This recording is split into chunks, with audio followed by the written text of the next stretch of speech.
Hi everyone, welcome to Dyson Dynamics. I'm Fish, one of the beloved players of today's game. Joining with me are Jason the DM, better than any Jason and any DM you've ever met. Mars, the Roman god of anger and war. The planet, are all of the above.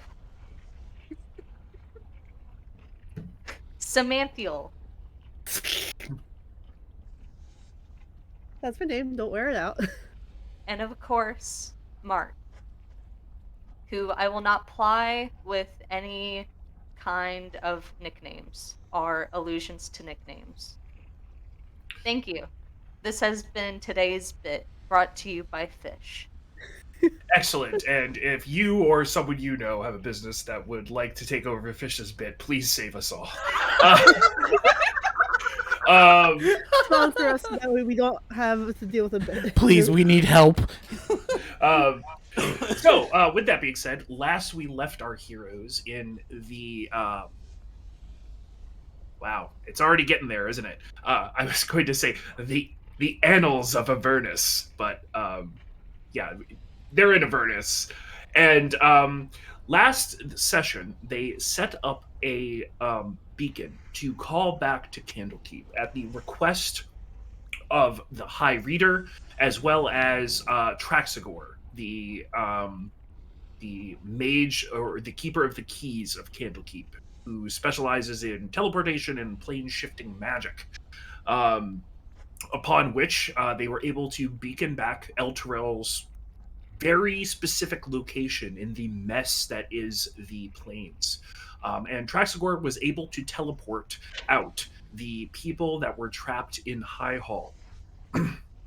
To include the Grand Duke of Baldur's Gate, Older Ravengard, after a little bit of pressing.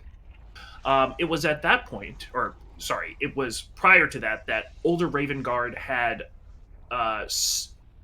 suck out counsel with the entombed champions of Helm that were at High Hall, and provided the party with a number of questions that they could answer, or sorry, that they could ask the champions. To which they got some plain and also vague answers. Though one of them in particular was a location, and a location that was below them on the surface of Avernus, a tower. And they asked Traxagor prior to sending people back to the Prime Material to sort of scope it out and suss the vibe. And his vibe was essentially, yeah, it's a wizard tower. And at which point, once the teleportation was complete, Traxagor was very forward with the fact that he would not be able to do it again for the people on the other side of what was once the River Shianthar, and you all teleported down to the surface and knocked on the door of the tower.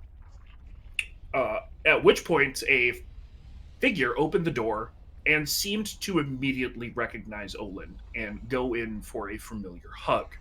And it was at the point that you all revealed that Olin had been having problems with his memory. That the wizard, his face got very sullen, and he said, "Oh no, it's happened to you too." And it was at that point that he stepped back from the door to sort of motion you all inside, and that is directly where we will pick up. Oh yeah, knock it out of the park, gang. It's the lowest form of comedy. I have to do it. Okay.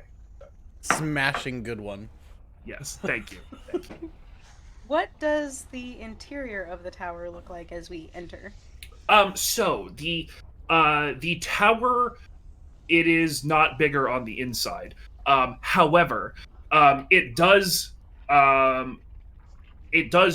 go upwards, and the lines and intricate paintings on the wall seem to want to draw your eyes up.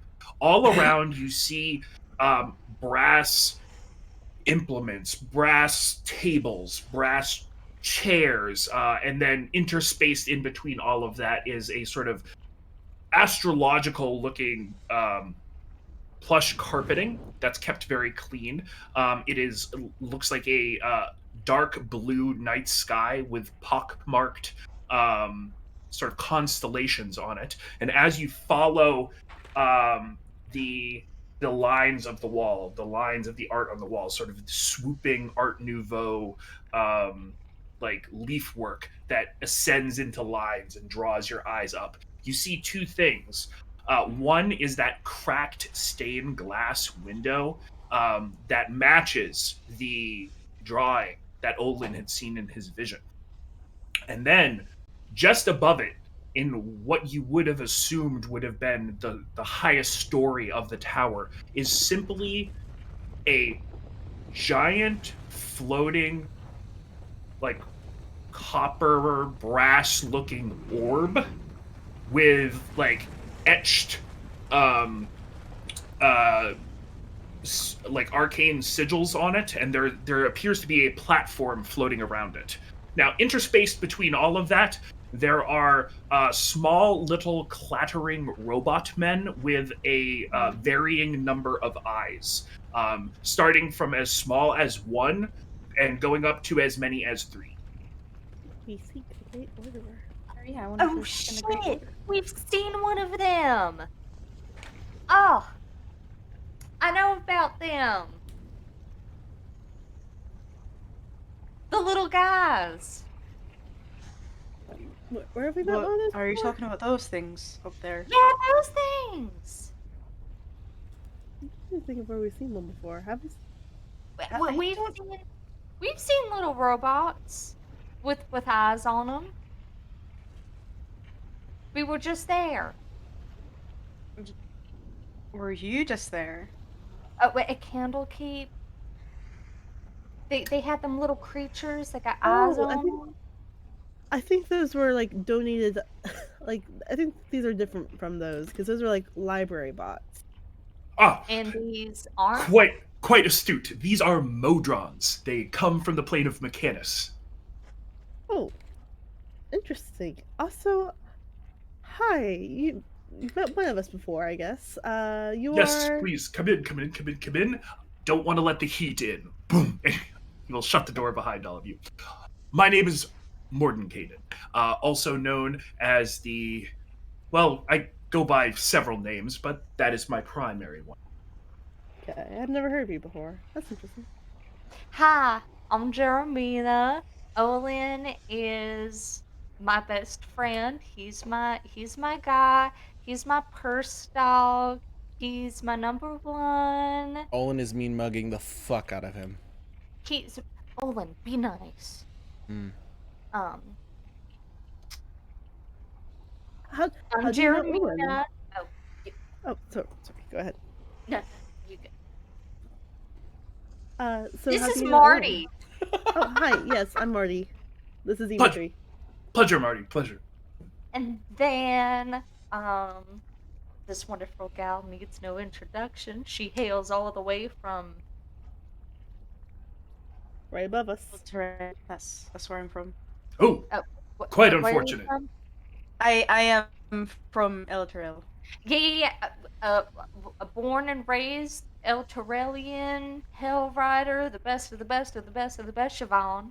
And then, of course, the leading lady, the one we're all here for. Rhea! Hello. Oh, and then we got. Do we have any other strike? This is Traxigor. Hey. And then finally, last but not least, the trunk Lulu. with I was doing a build up. Siobhan. This is Jeremina. She's really awesome and very cool. She has wings now. And Well, I've That's always right. She had does have wings. wings now.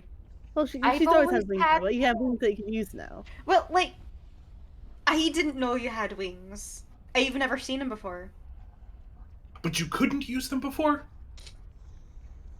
Besides as an umbrella.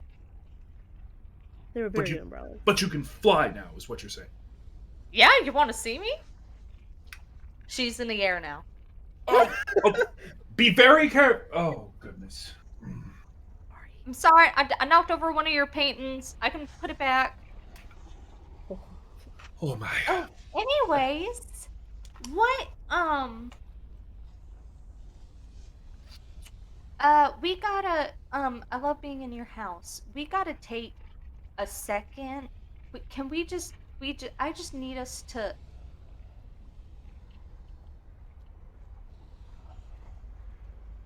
Okay.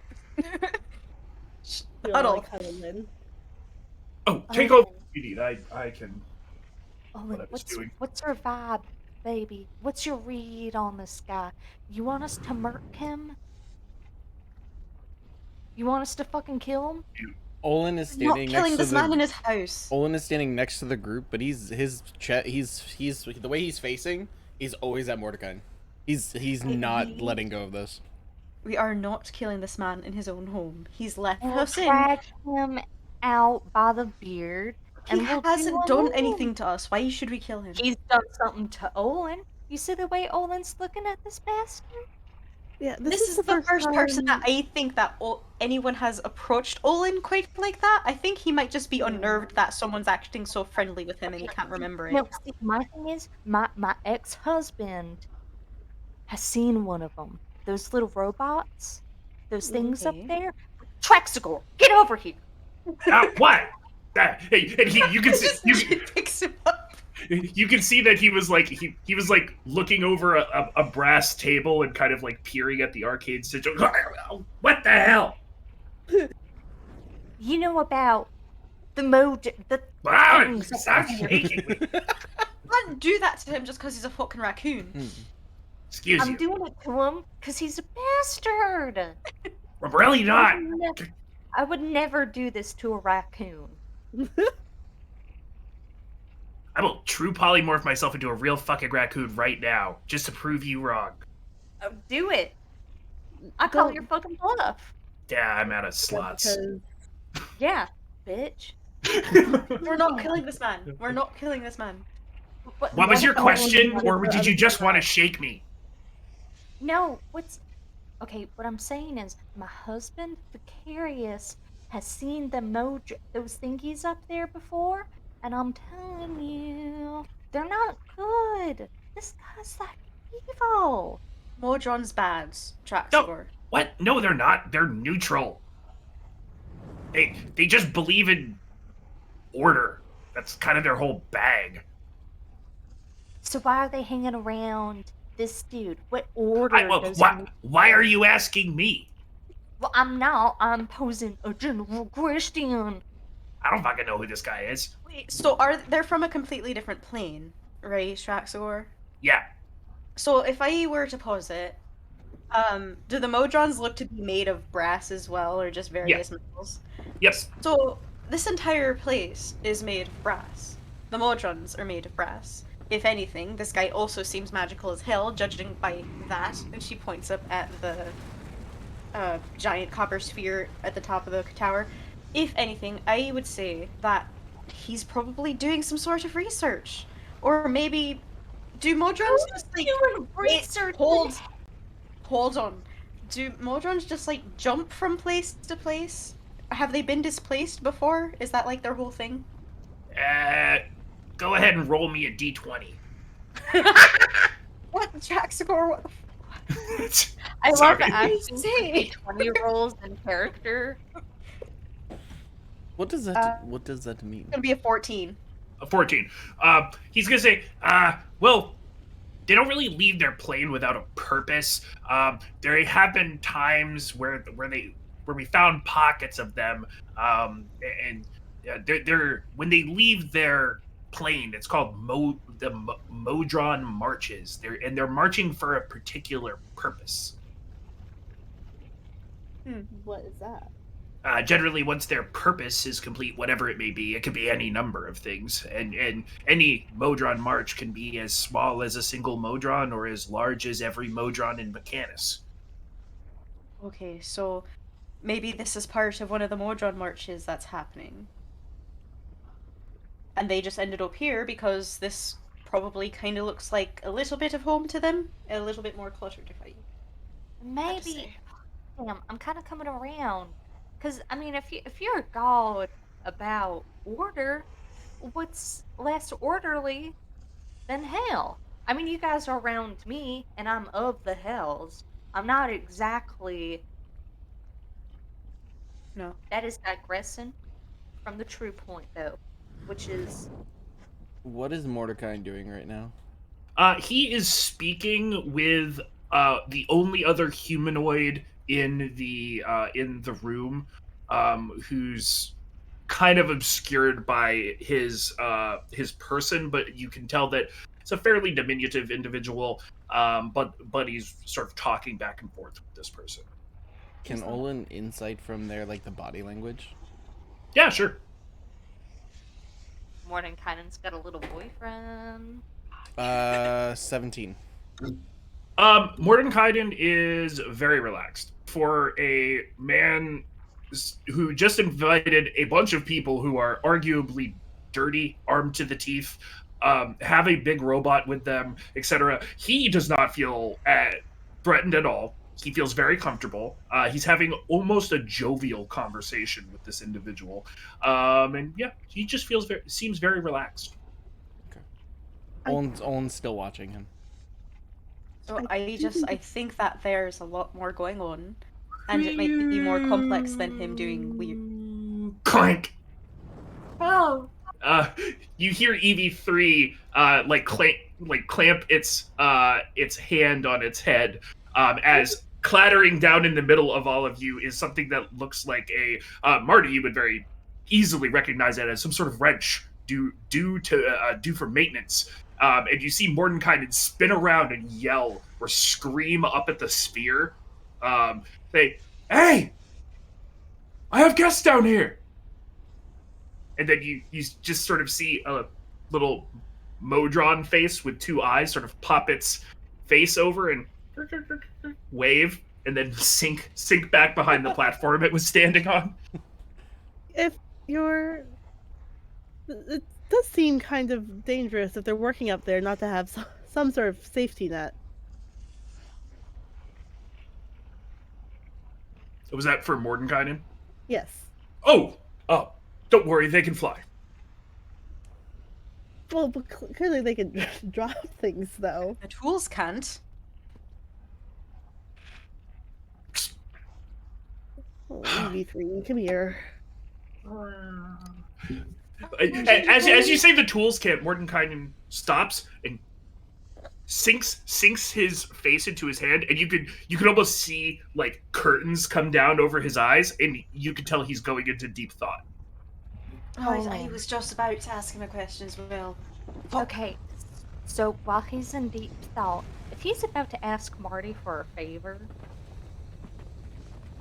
Marty, you're such a bright little young thing. Look at you, someone who's got a little mechanist thing like Tell her you. what you want her to do. I don't. No. Uh-huh. Have a good time. Be yourself. Anyways, Olin. Is there any information you want me to gather? Is that what? No? Damn, can I not compliment y'all? Shit. Olin. You're doing it very conspiratorially. Olin. No. Olin. What? You're doing your thing. What is it?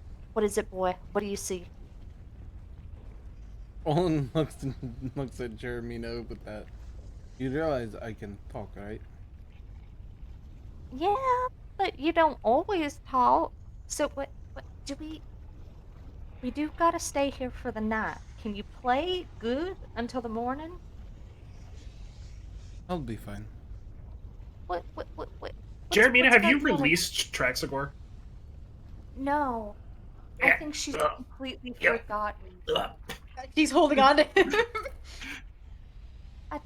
Olin, like what's I don't know him. Nina, can you let him go? Yeah. I'm not holding on to Olin. No, I'm not talking about Olin. I'm talking about the wizard man Oh, that's oh, currently in your hands. I'm so sorry. Ah, go, God. Holding him like a baby, just like.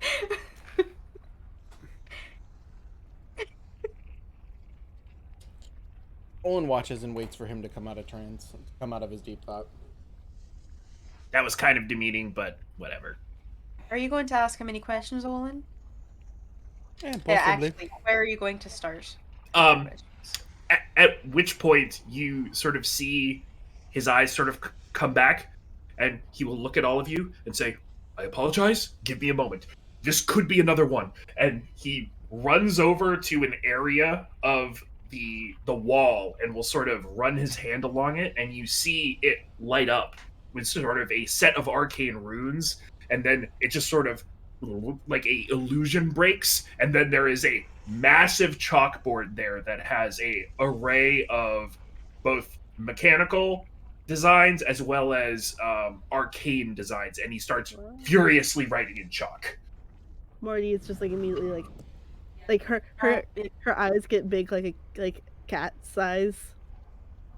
It's like, oh wow, that's a lot of stuff. What the fuck? Does this look like a standard rolling chalkboard? It's not rolling. It's like it's very clearly like built into the wall. Like it almost doesn't even have a seam with the copper or brass around it. I don't know if this will work. Olin's gonna. Is there a table next to them anywhere? Or is there just the brass table? There is an array of brass tables. They're kind of circular, and each one has written on it some various arcane stuff. But there is about 4 tables in the middle of this tower. Olin, still holding his blade, is going to slam his fist down on the table with the butt of the blade, and see if and let it slam to try to get his attention. Okay, go ahead and make a persuasion or intimidation check, your choice. I'm not good at either of those. +1. It's a 12, so a 13. It's basically just to gain his attention, so persuasion. You will see him stop and say, "Let me finish this line," and he writes a couple more things, and then will eventually stop and puts the chalk down, and we'll turn around and say, "I'm sorry. I do have a tendency to get that way." How do you know me? Well, it's a fair question, I suppose, and I'm.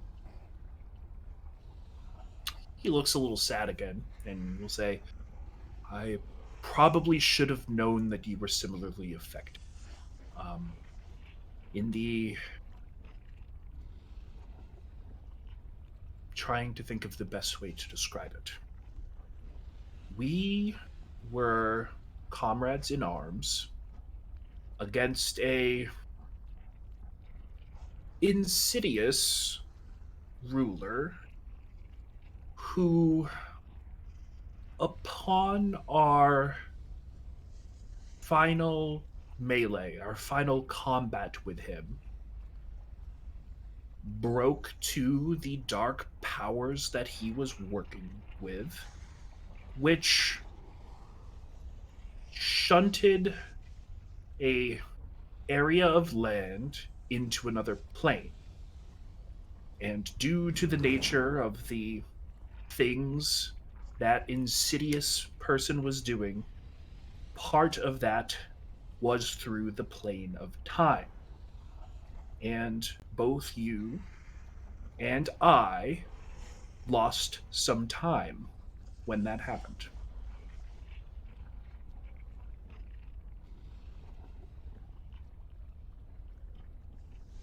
So then what is it with my memory? Well, that is the time that you lost. The time that is likely stuck somewhere in the demiplane of time right around the ethereal plane in between us and the shadow. That is where mine was lost, and that is likely where yours is lost too. I want an insight. Okay.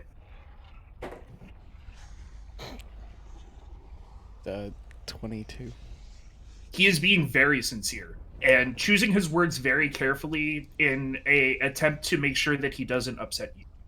Not upset you like make you angry, but upset you like make you terribly, terribly sad. He is doing his best to be as empathetic as possible.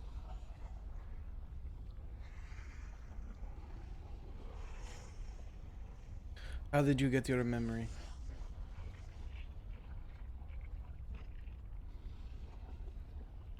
I was fortunate enough to run into a spellcaster who needed a favor, and had the good sense to track down something that could fix it.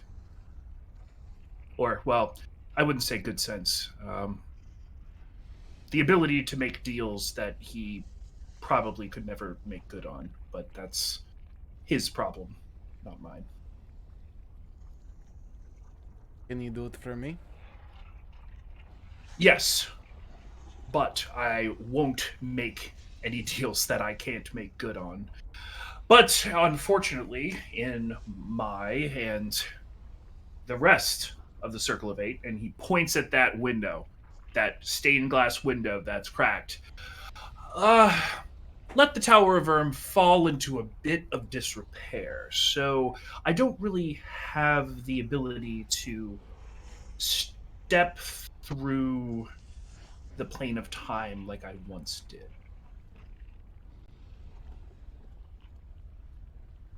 At which point Traxagor will lean over to you, Marty, and will say, "This guy saying he's a fucking time mage? Is that what I'm getting?" I think so. Has Marty ever heard of like time wizards being a thing? Go ahead and make a Arcana or History check, your choice. Oh, goody.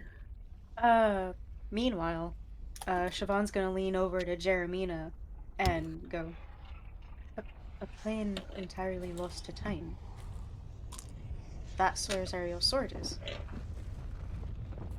Jeremina grabs the back of Siobhan's neck and like not like in a threatening way, but like I mean just like like over and she like knocks their foreheads together and she goes, "Holy shit." Yeah? That is a 12 for me. 12 for you. So you would know. Was it Arcana or History? Arcana. Arcana. You would know with that it is a general rule of sort of magic that Hmm. magic can only screw with time about 6 to 12 seconds forward or backwards. Mm-hmm. And that's the most powerful magic users that you would be familiar with who are able to do that, and that's considered a great feat, and would be very impressive, like considered a ninth level circle of magic um, Mm-hmm. uh, feat. And what he is describing here goes far beyond that. You're pretty sure. I she like looks over to Traxagor and sort of like, I don't like no one can handle time to that degree. It's just not possible. Uh, I mean, I agree, but I'm also looking at that chalkboard, and I don't know what the fuck that says. Yeah. Mr. Morningkinen, Yes, what is your specialty of magic? I am a chronomancer in the service of Anamator. Who's that? Is a god of light and order and time. Chrono. Wait, Sorry. Mordenkainen, can I ask an insensitive question? Certainly. Coming from, oh, delightful. I love your energy. How old are you? Well, that would depend on a lot of factors. Okay. How are you measuring age? I'm going to take a guess how we measure like the days on the planet we're in. So I guess time that you've spent on a place that has days.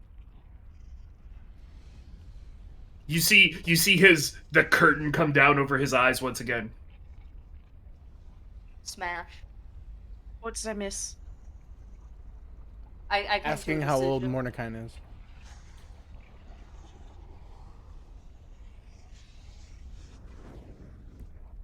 Siobhan's gonna look over to that corner that he was talking at the humanoid in. Is Okay. the humanoid still there? Yes, the humanoid is there. You see a individual, somewhat short, not as short as like a halfling or a gnome, probably about like 4'6" ish, and has sort of gray skin. And for a moment, you think that this individual may be just a very short drow. They are wearing a what looks to be sort of a robe, though it does appear to be very light and sort of airy, given that this is hell. Dark black hair, but then round ears as though a human, and then when you see their eyes, it is as though you are staring into like an active volcano. Like it literally looks like a sheet of magma over both of their eyes, and they have a clipboard and are just sort of jotting things down. What was the name of the god again? Anamator. Could you spell it? That's what I missed. What was the question about Animator? What kind of mage he is, and he's a chronomancer that follows Onomato. Mm-hmm. Yes, Who sorry. Let me. is a god of time and order and light and something like that. Yep. Time, order, light, and time. Hello. Oh, hi. Sorry. Don't mind me. Are you an intern? Technically speaking, What's an intern? someone who does work for somebody and doesn't necessarily get paid, but it's basically like being an understudy. Oh, then yeah, I think I'm an intern. What's your name? Leighton Arkwright. While Mordecai is in his mode again, he's in his deep thought, right? Yes, yeah. He's trying to, based on the factors that Jeremita laid out, he's trying to figure out how old he is, and it's taking him longer than the last time he did this. He's gonna look at this new person and, still holding the blade, by the way, is gonna look at this person and go, "Do you know who I am?" Nope. Can't say that I do. A fairly recent addition to the tower myself. Oh, definitely an intern. Yes. Born and raised here in Avernus. I was once the accountant and administrator for Smiler the Defiler's warband. That went tits up recently, and myself and my associates work for Mordenkainen now. Used to be a what? Organizer for Smiler hey- the Defiler? Yes, an accountant and administrator for Smiler the Defiler. God. He says associates. He's going to look a little bit deeper into the dark corners. Is there more people? Is there more creatures here? There is not that you can see outside of those the Modrons who are just they are walking around and doing tasks and like bringing like file boxes to like one place to another place, but they don't seem to pay you guys any mind or say anything to you at all. They're just kind of a part of like this ever-moving tapestry of whatever is going on in here. Olin's going to. Oh, go ahead. You first. Olin was just gonna snap back towards Mordecai and slam his knife again. 43, I think.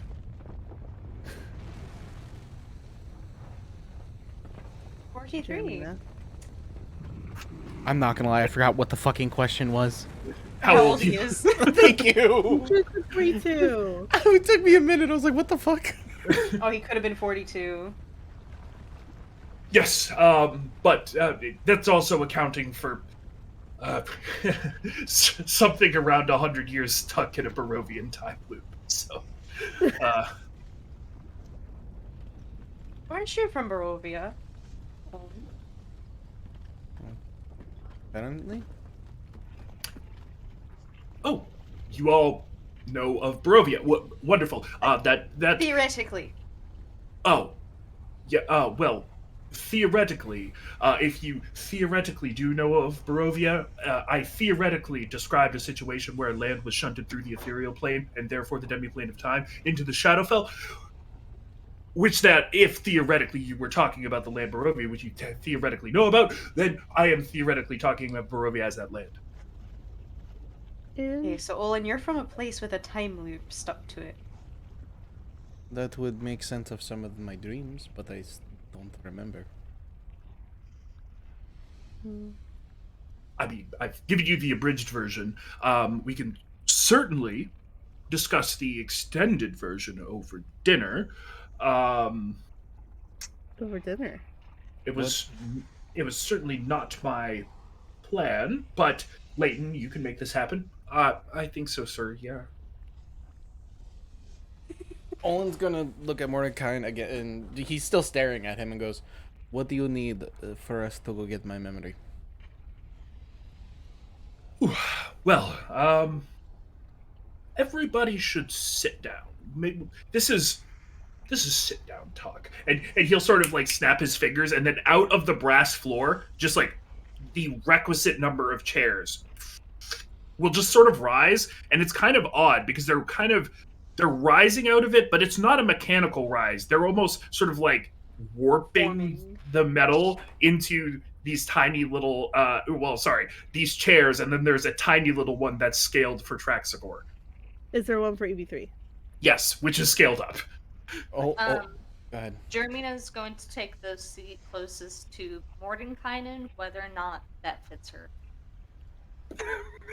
So it's just Jeremina sitting on Traxagor's seat. Yeah. Oh no. Olin is still standing, and you can slowly see his patience wearing as he's just staring down Mordecai and waiting for the answer. So, Siobhan takes a seat. Yeah, already will so. EV3 too. all right. In the beginning, there was nothing. Oh shit. Well, and then an animator said, "Let there be light." I'm I'm jesting, but also at the same time, I want everyone to understand that the things we are about to talk about are the fundamental fabric of how the world functions. And when I say the world, I not just mean your world, I mean other worlds as well. Jason World Building 101, everybody. I just want to make sure everybody understands. This is Jason's brain. And he will point up and say, have any of you ever heard the term sense maker, wonder sphere, orderer? Heard that last one. Okay. Well, what you see above you, floating with that platform around it, is an orderer. It is a device which can bend and shape the fabric of space and time. Now, it can only do that if it is well maintained and it is not picked apart by the ravenous hordes of the abyss or the greedy lords of the hells, as this one was. Unfortunately, well, actually, this particular one was borrowed from by our friend, and sort of point between Olin and him, our friend Tasha, when she decided to go a little haywire, as my understanding.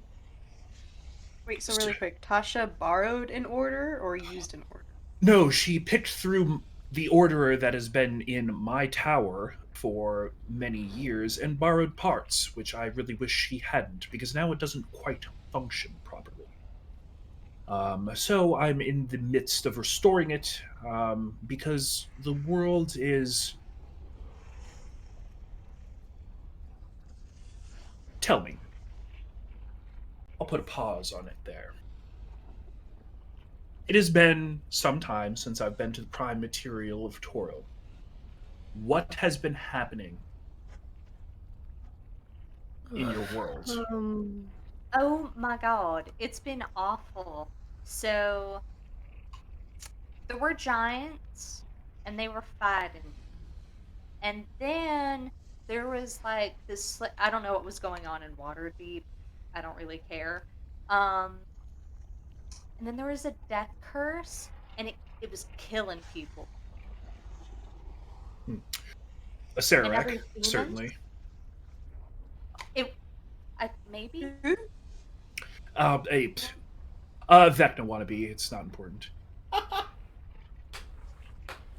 Who's Vecna? Siobhan's gonna lean over to Jeremy and go, who's Vecna? um, just not go along. Just not go along. I don't get the. I, I know who Vecna is. Some asshole in Luskin keeps trying to bring him back like every 5 years. I'm like, and then after that, a Sirac. Can one of you write that down? We need to send Sure. that in a letter back with the I'm others. spelling it the way that it sounds, so someone's probably gonna have to. Correct. That's fine. It doesn't matter. Exactly. Thank you, Archie. Morton Caden will laugh and say, "It's ass cracked with a couple extra vowels." That's true. This guy's great.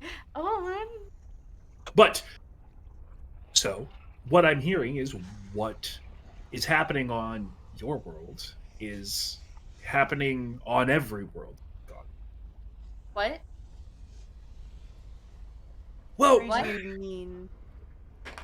cataclysms, prophecies coming true, strange agitations of long-held pieces.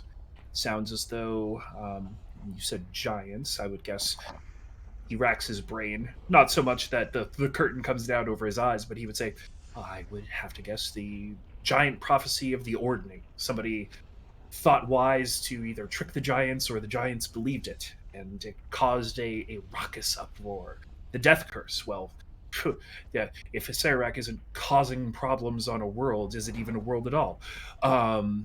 So, needless to say, a wasting disease is his MO. Pretty unoriginal, the guy. So, anyways,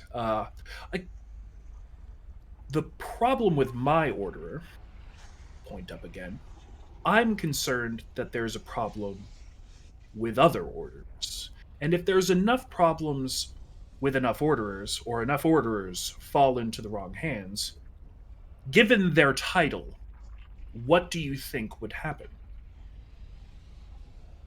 Well, it would be planes crashing into planes. There would be no order to anything. Ultimately, chaos. Disorder. Disorder indeed. There is a structure to the place. Oh, you were looking for a word. Sorry. Apologies. It's the old archmage in me. I apologize. Surely you have all seen this, and we'll sort of point at a wall, and nothing will happen, and then then eventually the illusion will fade. And behind it is the great spoked wheel of the planes. It is a familiar sight. It is taught to most individuals with an advanced education, especially in this basic of a form. You can see the prime material sandwiched between the Shadowfell and the Feywild, wrapped in the ethereal plane, and then you have the upper planes and the lower planes, and you can see Avernus tucked right down there in the lower planes, clearly labeled in common, and he will look at it and say, "What strikes you as odd about this map?" Well, it's ordered. It's Sure. not layered. Certainly does. There's layering is a good way to look at it. We're not talking about the things that happen, and he will like point at a particular plane, like Elysium. We're not worried about what is happening in Elysium. We talk about orderers. We're worried about this, and he shifts his finger just to the left and comes to rest in between two of the planes. This is what orderers do. They keep these planes separate. This is what the Modrons, what Mechanus does. It keeps these planes distinct, separate. And if enough orderers fall into disrepair, or if there's just a breakdown of the orderer system at all, we will have an upper plane and a lower plane. And I really cannot emphasize how bad having just a lower plane would be. Um, oh boy. I'm not sure if I completely understand the distinction. Having an upper plane and a lower plane as opposed to all the layers that we have now, or each plane itself also having subplanes within itself. So imagine the lower planes as an array. The array contains Elysium, contains Avernus, it contains the Abyss. And what if one day the walls fell down between those planes and they all just became a single plane? Okay. Picking up what you're written down now. Some Blood War stuff. Some Blood War stuff, except for the Blood War would bleed over into all layers of Avernus, not just the first. That would be Which, bad. well, it may be bad, or it could just be business as normal, but that's also not to forego the fact that the battlefield conditions of the Abyss would be added to the battlefield conditions of Avernus, and the battlefield conditions of all the lower planets. And then there are some in the Circle of Eight that believe if this collapse were to have happened, that it could go into the Shadowfell through the ethereal plane, therefore cracking the demi-plane of time, which I he'll motion over at his chalkboard. Don't even know what would happen. So you're saying that the lower planes, if this collapse were to happen, only the lower planes or every plane would Every be plane. sucked into the shadow? Oh. You have to keep in mind that the cosmology we're talking about here is the great spoked wheel, and the orderers are the rails on which that lightning wrong world, the carriage upon which the planes travel. And if for whatever reason that the containment was broken, it would just become one big soup, one big planar soup. Each smaller plane is a can, and all this would be doing is opening the cans and making a large planar soup. And he sits very proudly as though his soup analogy was the best thing he's ever done. Jason, did you And just make a so- fucking ride the lightning joke? Kind of. You motherfucker! I knew it. Also, Lightning Rail is from Eberron. He was referencing okay. Eberron. Still, I heard the lightning. I was like, did he just try to do ride the lightning? Motherfucker. So, yeah. Question. This goes back to the first part that you talked about. Why did Tasha loot your order? Also, who's Tasha? Well, that too, but I think Wait, that you don't know Tasha? Hideous Laughter. That one? I thought she was just like an actual person. Oh, Wait, she is an actual person. No, I mean like Like, a historical figure kind of deal. yeah. That's she has a bit of an ego. She loves imparting her spell knowledge and keeping her name attached, and then generally creating a historical figure that will be the progenitor of said spell. But Like, points and up you at have spells. Hold it. Yeah, like, you have spells named after you, too. I'm blanking on them right now, but, like, Mordenkainen's sword and stuff, too. don't you got a hut? No, I that's someone else's tiny hut. What is that, Leo? Liam Leo? and Sunny Hut, yeah. Leoman's tiny hut. and Mordenkainen will smile and will point up at the stained glass window. Mhm. What about it? Oh, he's one of the ones up there, isn't he? You can't see it. Figure it Wait. out. Hold on, let me look at the I fucking don't thing have now. 1 second. But Once Jeremy's again, gonna fly up.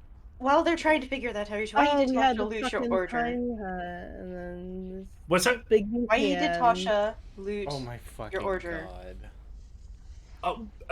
She has a tendency to go off her rocker from time to time. She's a bit of chaos, we would say. I just realized that all of those fucking symbols are spells named with fucking mages in it. Tasha's Hideous Laughter, Tenzer's Disc, fucking Liamon's Tiny Hut, Bigby's Hand.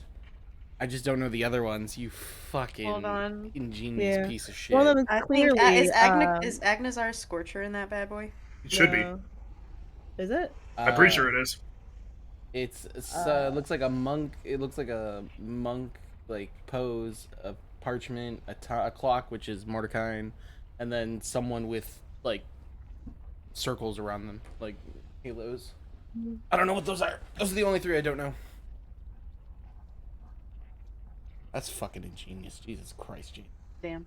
In front of us the whole time. Seriously. Well, the Bigby's hand was the first fucking comment, but I didn't fucking recognize any of the other ones. Wait. You said so Owen knows these guys? I wouldn't say he knows them. I believe you met Tasha. You. Olin's face doesn't change in recognition of It's anything. like, what the fuck? But Fuck is Tasha? yeah, Tasha was very, again, chaos, consistently playing with dark magic that she really shouldn't be involved in because it's a whole thing. Very interested in the deal with Strad von Zarovich playing around with the dark powers to manipulate time for the purposes of attempting to win whatever her name was. I love So it. Tasha made deals with Strahd? Oh no, she was just watching him closely. It was really more of a research venture, to be honest. Stalker, bitch. Olin looks a little bit more annoyed. You still haven't answered my question. What is that? What do you need for us to go so I can get my memory back? Okay,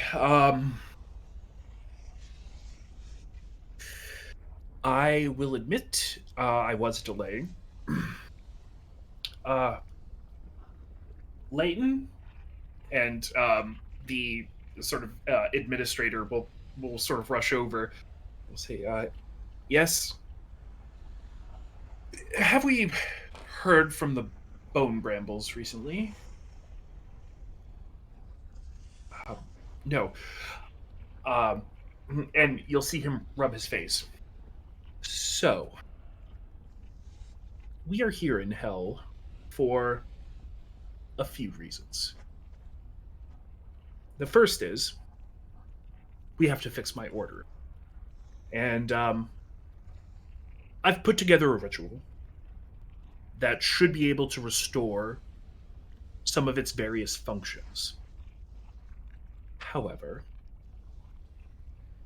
coming by those things has been difficult, but not impossible. Can get into that in time. Um, that being said, um, the part that I think I would need, or rather the part that would replace the part that I actually need, um, there are a group of infernal hags that we've been talking back and forth with in the bone brambles who may have the components that we need, but we haven't heard back.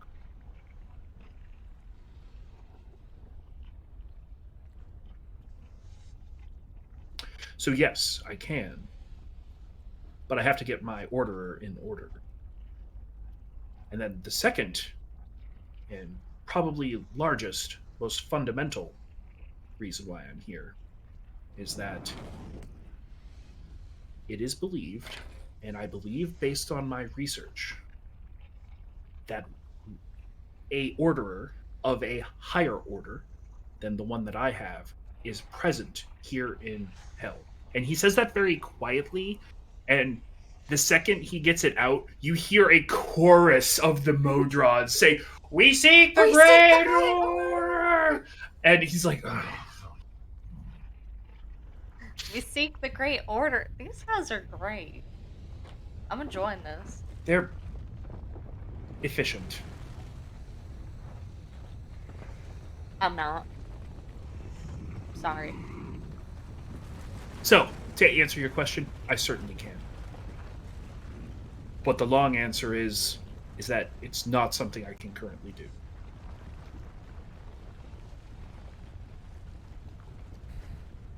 So if we get Okay, that part from the so- hags and the bone brambles, that could, theoretically speaking.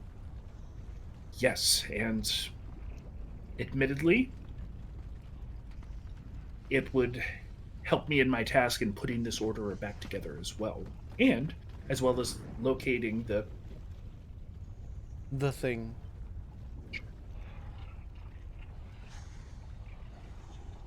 I have a follow-up question. I'm so sorry to ask this. Do you know about the Sword of Zariel? go ahead and roll a d20.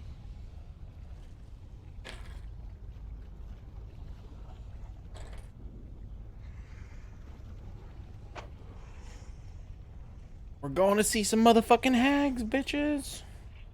At least Olin is. Nat 20. Hey. Nice. Nice. He'll say he'll kind of get a bit of a somber expression and say, "Yes, sad stuff. Uh, though Zariel's place in our wide planar system, given the loss of her sword, is it in a sense keeps the order of the planes. She holds back the demonic tide on the first layer of hell and stops that demonic tide from flowing over into the prime material, except for the brief times where it does. And so, yes, I'm familiar with the fact that the sword is lost, but I don't know much more than that. Siobhan, Yeah. share the thing you came Oh. to. So, in the church of the Hell Riders, there is a crypt where you can speak with the High Hell Riders like 5 times a day. I asked where Zariel's sword would be located, and as an answer, I got that it's somewhere lost to time. So, upon you bringing up the plane of time, and the fact that both you and Olin have lost some time. Sorry. Siobhan, It might be in Barovia. Siobhan. What? It's not just them. Lulu. Lulu? Hi. Lulu's lost time. Lulu has also lost time. Oh, yeah, Lulu has also lost time. Her memory's fucked. Oh. She used to be sorry, Lulu. She used to be like this big celestial mammoth, as far as we've seen. And she was originally sent to collect Zariel's sword, but that mission got bungled by a completely different celestial. Mordenkainen is thinking. And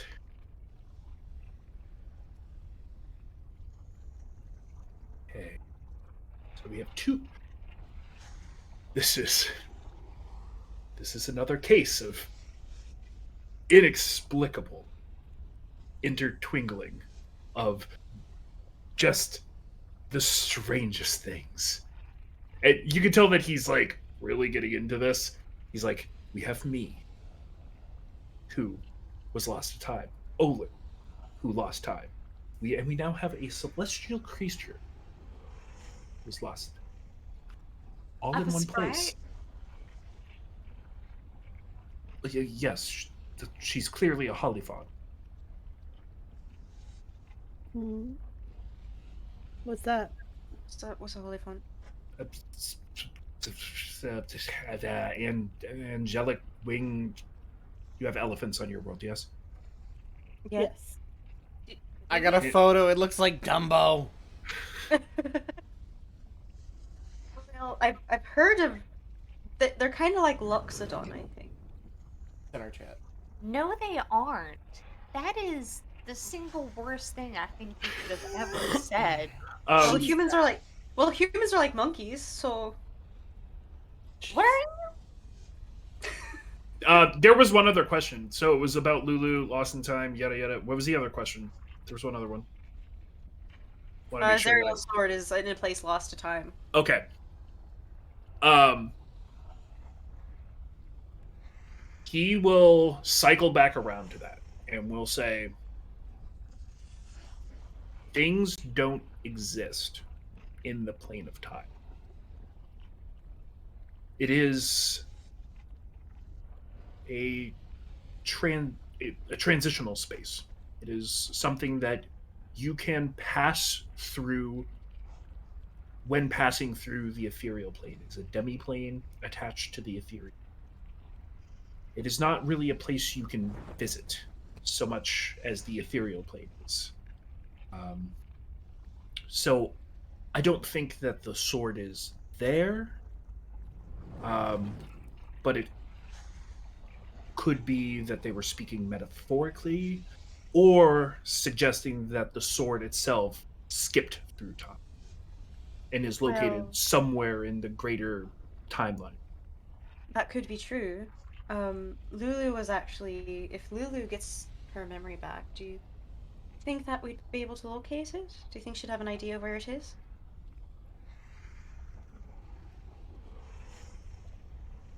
She was there when it was lost. So we are getting into some very, very complex time travel. Now, her being there when it was lost is actually bad for us.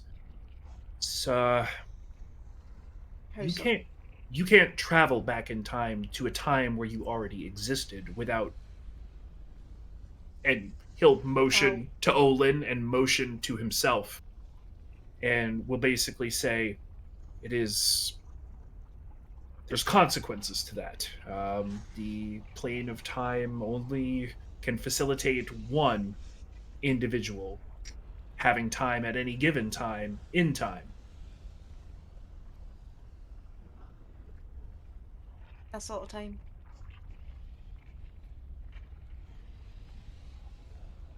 Um. Yeah, well. Which isn't to say that we can't send all of you, assuming that you weren't there. Were you there? No. You, Olin, were you there? I don't know. Marty? Marty, if you were there, Why would I be there, Jeremina? I don't know. You went for a long walk and got confused. Got lost in the past in hell.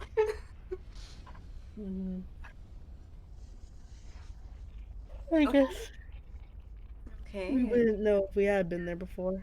Which is also to say that to do that, there's missing pieces of that order. Yeah. Yeah, we Yeah. know. And Figures. Go on your stupid little fetch quest. Fucking. and more specifically, depending on how far back in time it is, I'm no expert on planar history. You would think I would be a dive agent, all, but I got a lot of planes and a lot of places to keep track of. We may need, and I would appreciate the assistance of finding the Great Orderer. We seek the Great Orderer! Okay, so we just have to find a mythological creature that immortal, extremely high functioning robots couldn't find, planar poppin' robots. Um, Deal with a bunch of infernal hags. Go back in time, steal a sword before an archangel can get it. Get back. Am I missing anything? Also restored 2 memories. Also restore 2 memories. Do you remember when I said that there might be a couple of orderers a little too far out of order? Yeah. Seems about right, doesn't it?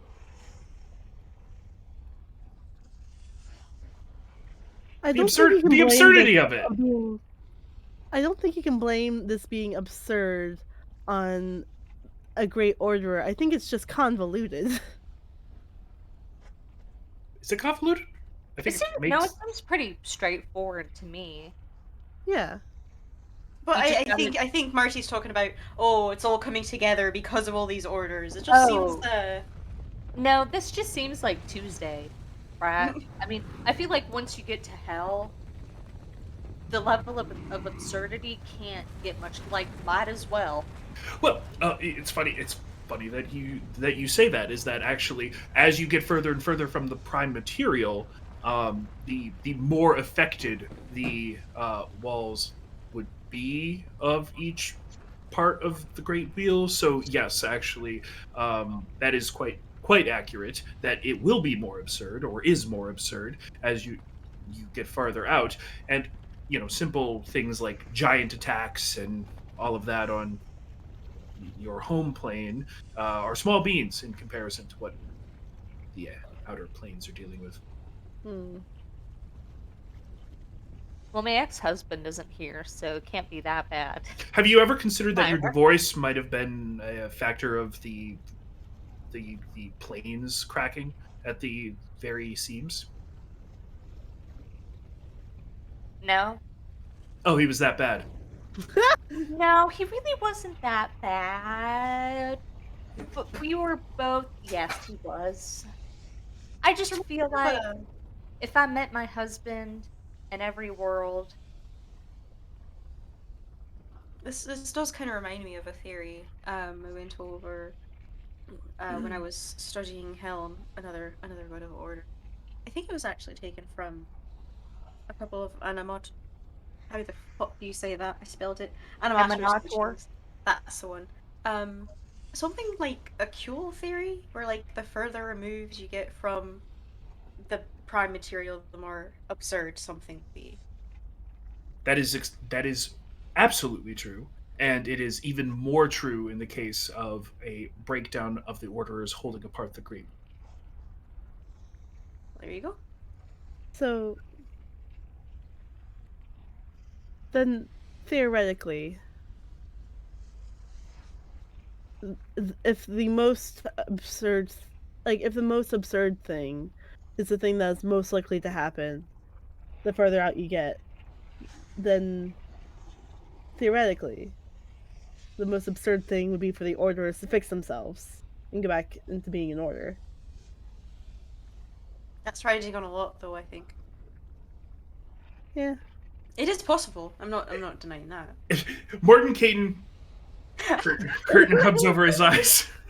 All right, we bought ourselves some few minutes. Olin slams his knife again.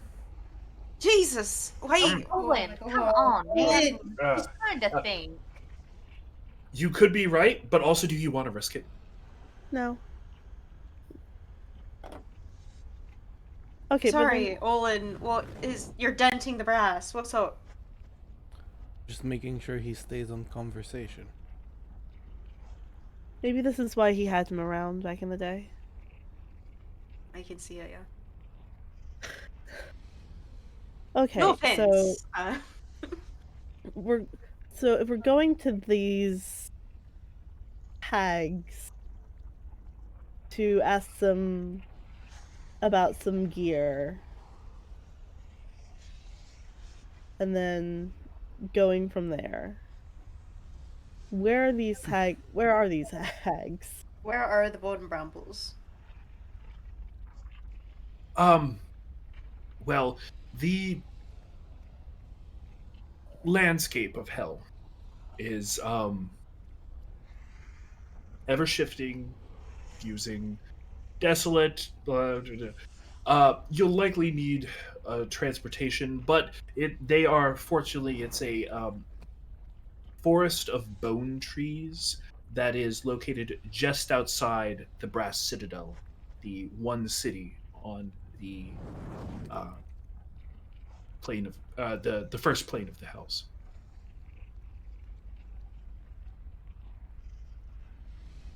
Okay. We got our So feet.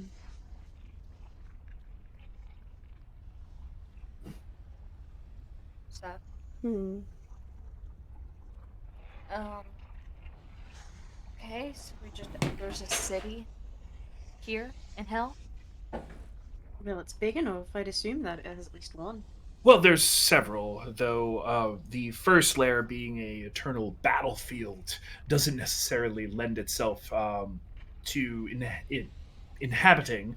But the Brass Citadel is a important structure, and it is well guarded and maintained by Zariel's legions for the purposes of serving as a respite for soldiers in Zariel's army, as well as hosting a number of services that are needed here on this plane.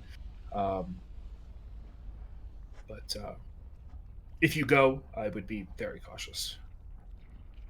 Mm-hmm. I figure Of wherever what? we go in hell, we have to be cautious. Oh well, I would say yes. Though if you do happen across the Wandering Emporium, cannot recommend. Wandering Emporium. I'll write that down. Usually looks in motion. It looks like a train. Stopped. It looks like a you have circus tents. Yeah. Circus tents. It looks like circus tents. Okay. Have you seen a train? Do we know what I've seen a that Yeah, train it's like a before. thing in a lightning rail. It's like a thing in Lantern that they came up with a couple years ago. What's a lightning rail? It's basically if you take like a wagon train, like if you put those on rails and then power them with magic to make them go faster. Hold on. Let me draw it for you really quick. Like At least the ones I've seen. Like if you think about like the weird machine that we were in the other just yesterday that was trying to ram into High Hall, right? Yeah. If that's like the devil version of that. It's like because it's like off the rails and it's like it can go wherever it wants to and it's a lot more chaotic and it can be evil while most time lightning rails are good and are a lot weirder to look at.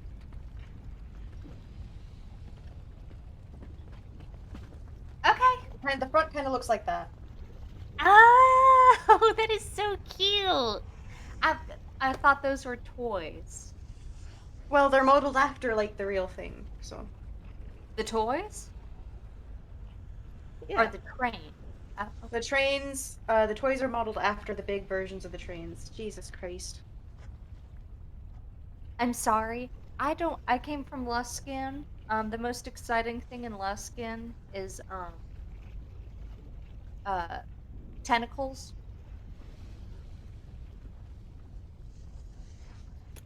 Every year someone tries to summon the Kraken.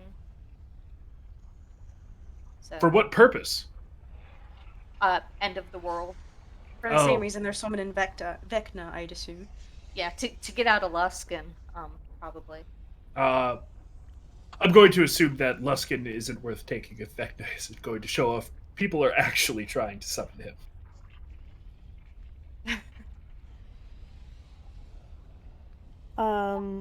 Okay.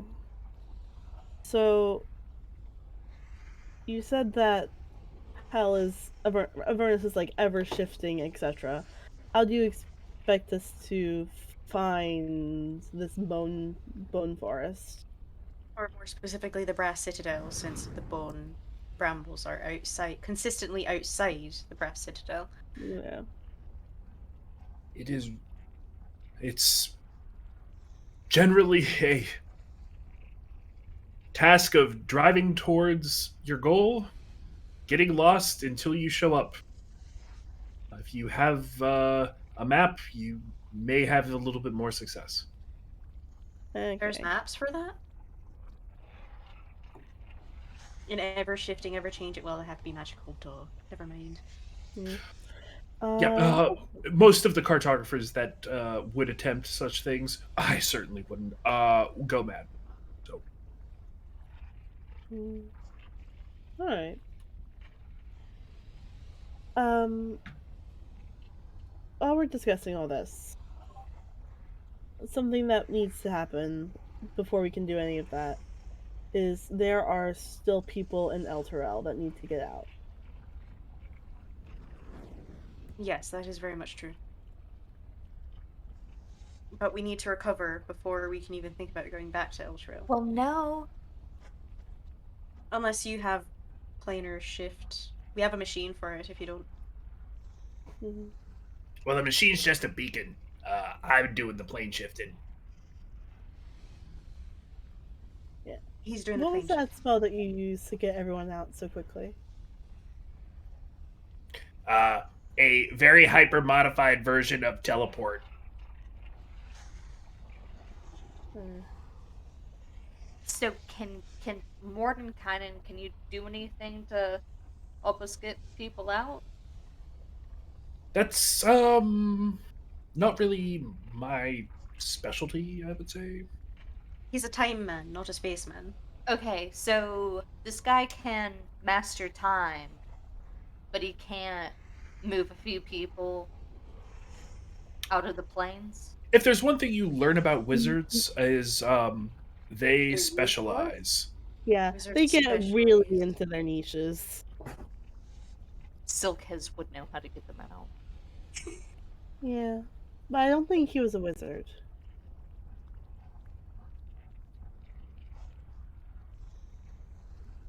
Oh no, he talked way too well to be a wizard.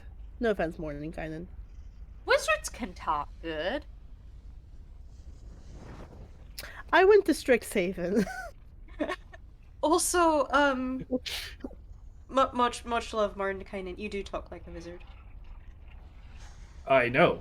Um, I believe I used time 3 times in a statement earlier, which made sense clearly. Um, but also it can be confusing for people, and I know that. But also, if I were to change the way I would say it, it would just confuse me. So I can't do that.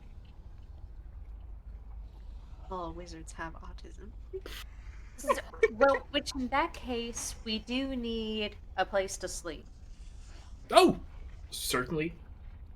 Any friend of Olin is a friend of mine, though I know he doesn't remember me, and hopefully we can get that fixed as soon as possible.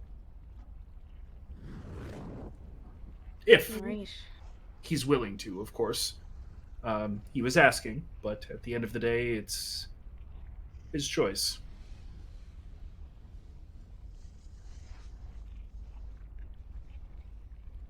Olin is just staring at Mordecai and going, "If I didn't want it back, I wouldn't have asked you how." I figured that was the case, but just wanted to be clear is that after somebody has time wiped away, they, in a lot of ways, become a new person. And to not offer that person the autonomy would be disrespectful. I just wanted to be clear.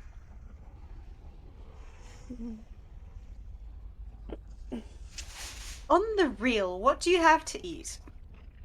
Oh, what do you want? Like, like anything? Yeah. I want breadsticks, chicken tenders, honey mustard sauce. I would like a white wine with a non-alcoholic fruit seltzer. I would like an entire rotisserie chicken, medium rare.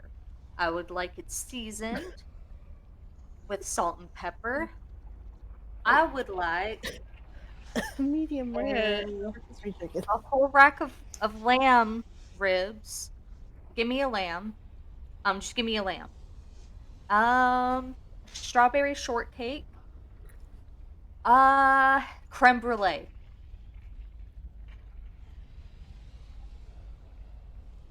You know, I always want to get the creme brulee that's on the menu, but there's always like so many other like dessert options. I always end up getting distracted. Any I would other? like a lusk. Can I get mincemeat Can I get a pie? Cholton lime pie? Oh, me, I guess. Come on, get crazy, Siobhan. Can I get a mincemeat pie, blood sausage, and what is that? Tiramisu. That's the bitch. Oh, tiramisu. That's such a good idea. Can I add on to that? I would Oh also my god. like creme brulee. Yeah, I also want a key lime. I also wanted a lime pie. Can I get a baked Luskin? Can I get an upside down pineapple cake? Can I Jesus get a Christ. bunch of them little drinks that got Can the we fade to cherries in black? them? Jesus fuck. Can We I take a get break as Charmina's You know, honestly. So as Jeremina continues to rattle off Thank you. dishes, um, eventually she concludes. Morton Kanan appeared to be listening.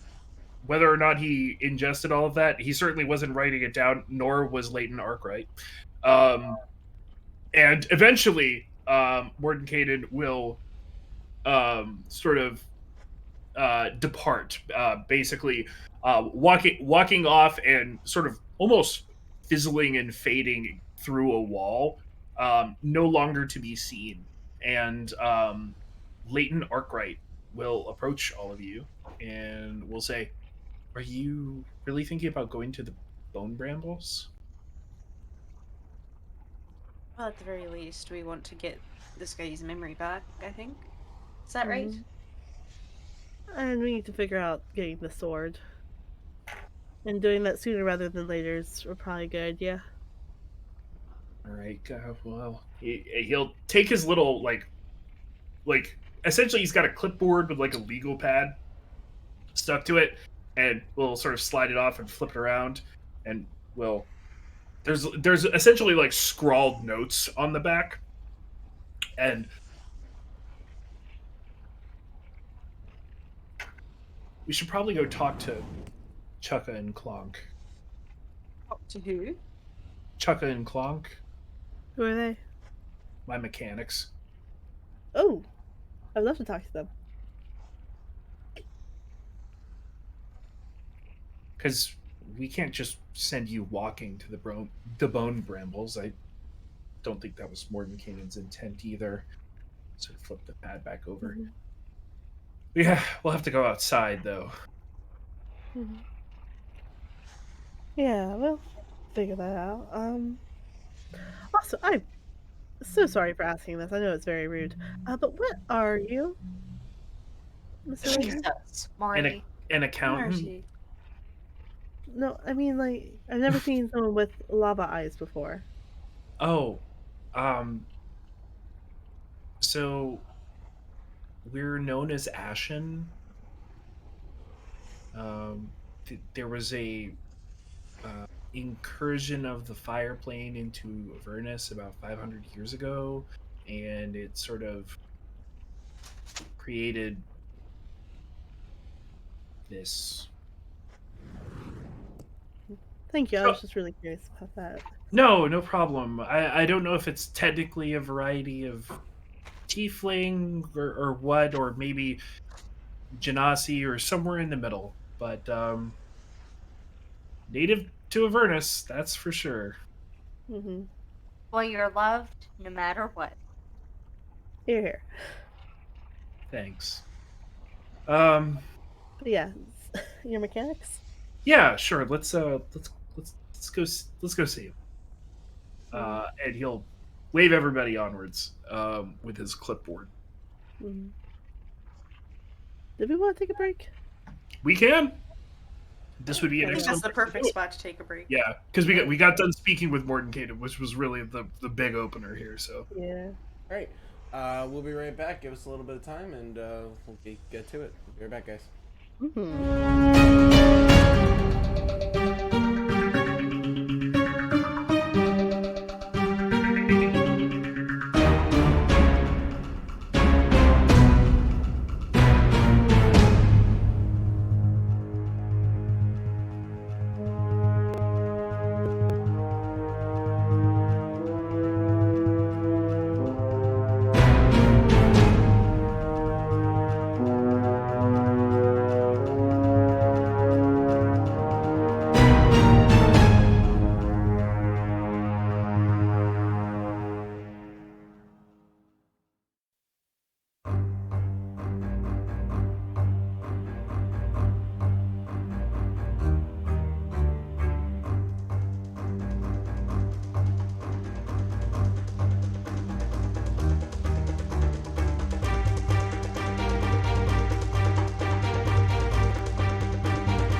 everyone, welcome back to Dice and Dynamics. I am Fish.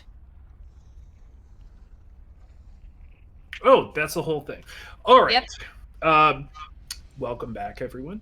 As we left our heroes, they were stepping outside Mordenkainen's brass tower, a structure jutting up from the surface of Avernus, following Leighton, a individual that they've learned is known as a Ashen, a individual who's some amalgamation of maybe Fire Genasi and Tiefling. We don't know. And uh, following following him outside, you are let into the courtyard of the structure that was once here, a fortress built into the side of a hill with a surrounding wall. And now, having heard a little bit about Leighton's background, a few of his resume bullets, as it were, you peer up at the um, the castle built into the hill, and you can see these sort of almost Cheshire cat like devilish grins built into the frescoes of the castle, um, perhaps evoking the name of the warlord that Leighton once worked for, Smiler the Defiler. And um, walking deep enough into the courtyard, eventually um, your feet begin to catch metal. There is a lot of scrap on the ground, and it would appear as though this is scrap that is remnants of a battle. It is not just discarded metal. It's twisted and frayed, and eventually you come upon a sort of large. Um, for those of you familiar with ships, it would look almost like a sort of frigate with big old tracked wheels on the side. Sort of it's got a boat-like shape and sort of tank treads at its base. And Leighton, not one to really raise his voice very much, will reach into sort of the exterior pocket on the side of his pants, sort of a little bag hanging off, and will retrieve a bell and go ring a ding a ding a ding a ding a ding a ding a ding a ding. Sorry, they're likely deep inside the vessel, so we'll Out just of character, yes. are Leighton's did Leighton's pronouns change? Nope, he they. So many he theys this campaign. I have been I'm living for it. Jason. 10 Thank out of you. fucking 10. He Sorry, Vason. keep going. Ugh. Come on, I'm sorry. Nope, no, all good. Clang-a-lang, clang-a-lang. Do you want me to yell for him? I've got a shrill and demanding voice. I think that might spook them. She does, she does. Smiler had That's- a shrill and demanding voice, and honestly, it may upset them.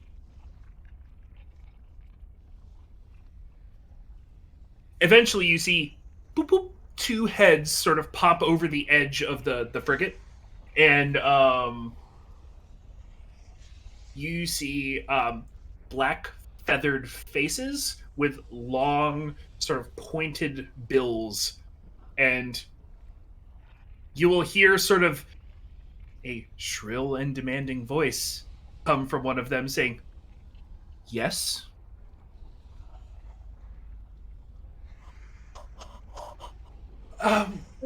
What what progress have you made on getting this thing up and running? It seems as though Mordenkainen maybe looking to send it out sooner rather than later. And you hear the other one, the one that didn't originally open its mouth, sort of like just open its mouth flat and just hear like what sounds like crashing plates. Uh, um, and you hear Leighton respond back, and they say like, It can't be that bad. It wasn't that bad yesterday. I think you're putting on a bit of a performance, Clonk. This is a bit ridiculous. And um, then you hear that same Kenku go, wow, wow, wow. I thought it was funny. Mm. Uh, Wait, hold on. Does Clonk only speak in onomatopoeias um, or sound effects? yes, they're both Kenku. So a curse. Um, and What's the other one's name? Clonk, Chukka and Clonk. Mm. Yes, no, it's Mordenkainen has a bit of a soft spot for them. There's Raven folk in motion at Olin, Barovia, and frankly speaking, if it wasn't for them, I don't know if I would be alive. So I owe them a great debt of gratitude. This looks really cool. Uh, you hear the sound of a boxing ring bell, clang clang, um, in response. Is that a good sound or a bad sound? I think it's a good sound. These guys are great. Permission to come aboard? Uh, you hear one of them say, "Ahoy!"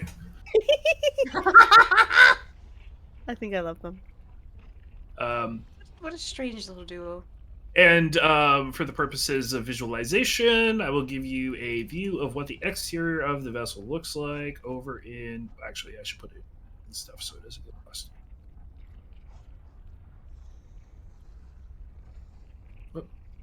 I'll make sure it goes on to this. Yep.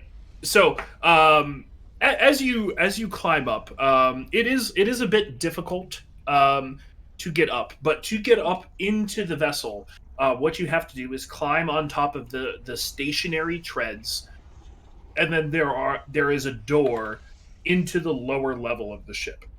Mm-hmm. And then to get up to where Chukka and Clonk are, you would have to navigate through a system of hallways, which there is a second floor map, which I'll share with you guys later.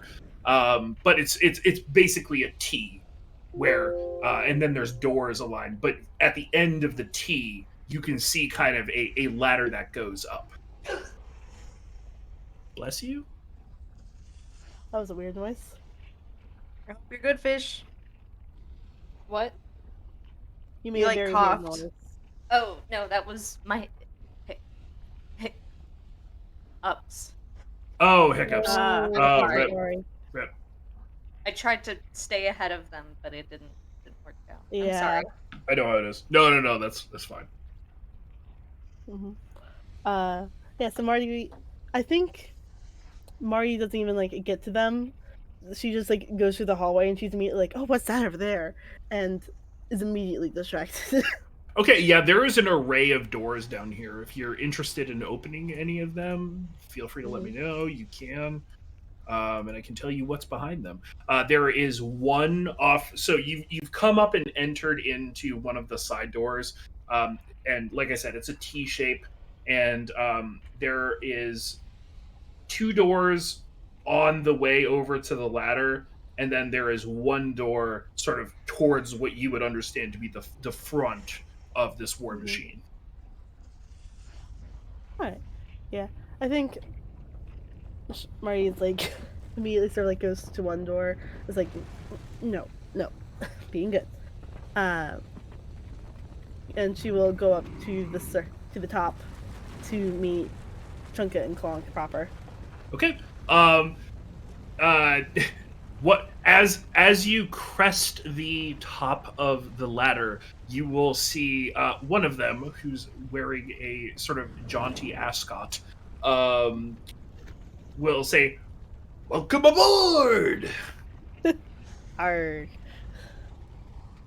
But And you can tell very much by their clothes that they are workmen. They are definitely getting dirty. They are definitely fixing this. They carry a large array of tools on their belt, some of which you would recognize, others that you don't. but you can definitely tell that they've been in the trenches on this thing. Mm. Uh, yeah, Marty's just like doing her best not to look like a kid in the candy store uh, and okay. asks, it's like, oh, this is very cool. Is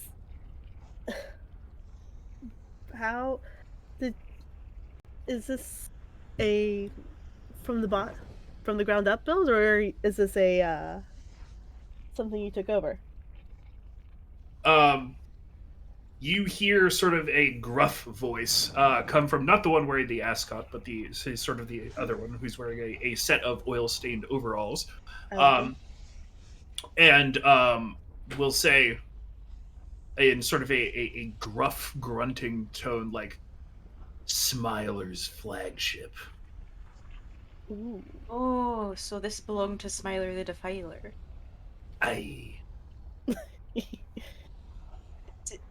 Was he pirate themed? Uh, you'll hear the one with the ascot go, no. I like how that definitely sounds like Leighton's voice. It is Layton's voice. A quick question: did everybody go up into the tank? Yeah. Did Jeremina too? No, You did. Jeremina staying firmly outside of the vehicle on the ground because she's like, fuck no. I don't know what's been in there. I'm not doing all that. Used to be owned by a man named Smiler the Defiler. Knows what's happened on that They fucking made a ship. movie after him. What is that swing doing in here? Oh, Wow! Stop. Wow, they have so many dogs.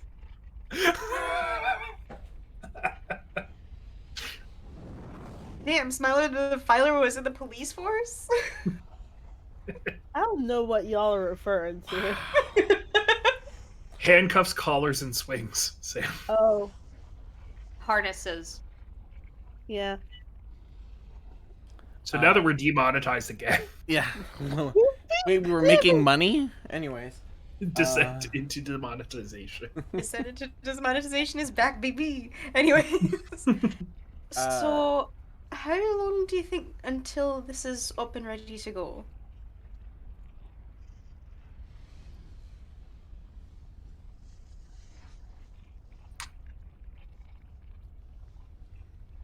Missing parts. Of course. Oh my god. Mark? Oh, I was all I was gonna say was when everybody's like basically paying attention to the tank, Owen's gonna walk back towards the brass tower. Hey, Olin, The baby, do you want to sneak back? No, I'm just going to go and talk to him. Okay, do you want company for that baby?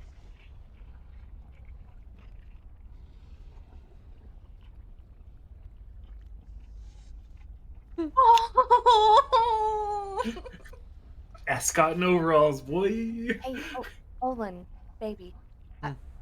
I'm not trying to stop you. I'm gonna keep him distracted for you, okay? Um, Jeremina looks like she doesn't quite know what to do with herself. Um, and I think she's gonna walk over to him and kind of, I think she's like absentmindedly like fixing his collar, fixing his coat, kind of adjusting his hat, and she'll brush down his shoulders and she'll say,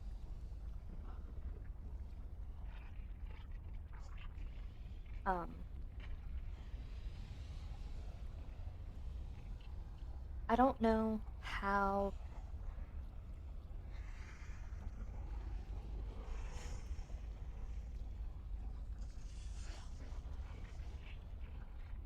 I know that you were a good person back then. Um, but I would miss you.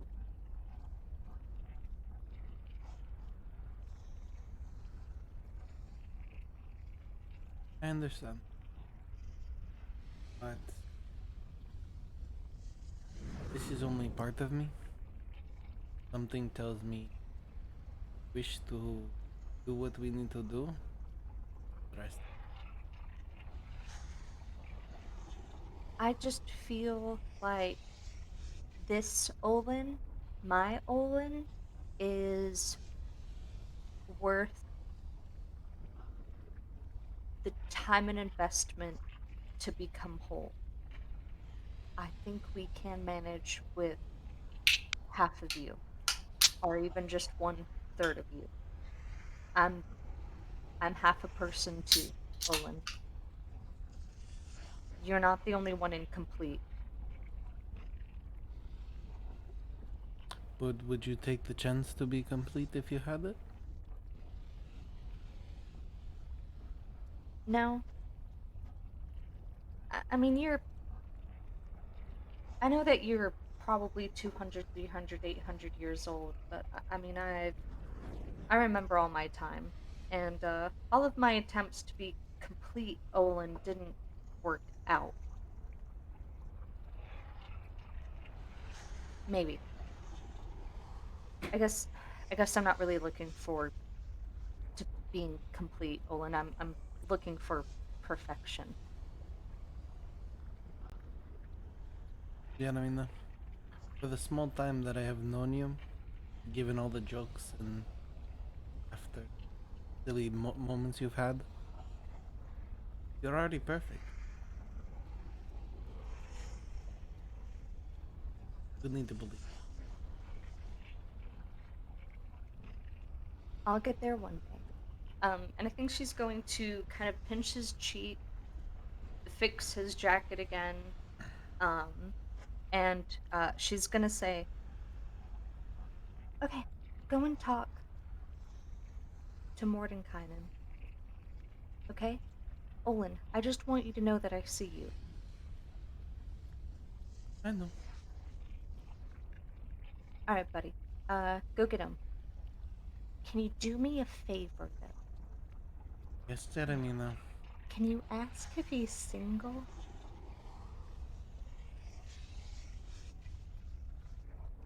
He's just gonna stare at her with a I'm smirk. uh, th- I'm about to do you a solid. Please, just scoop it out. I will let you know. Okay. Mwah, mwah. All right. Olin will walk off and go find Mordecai while everybody's doing their. Wow, I love being out here with my friend Olin.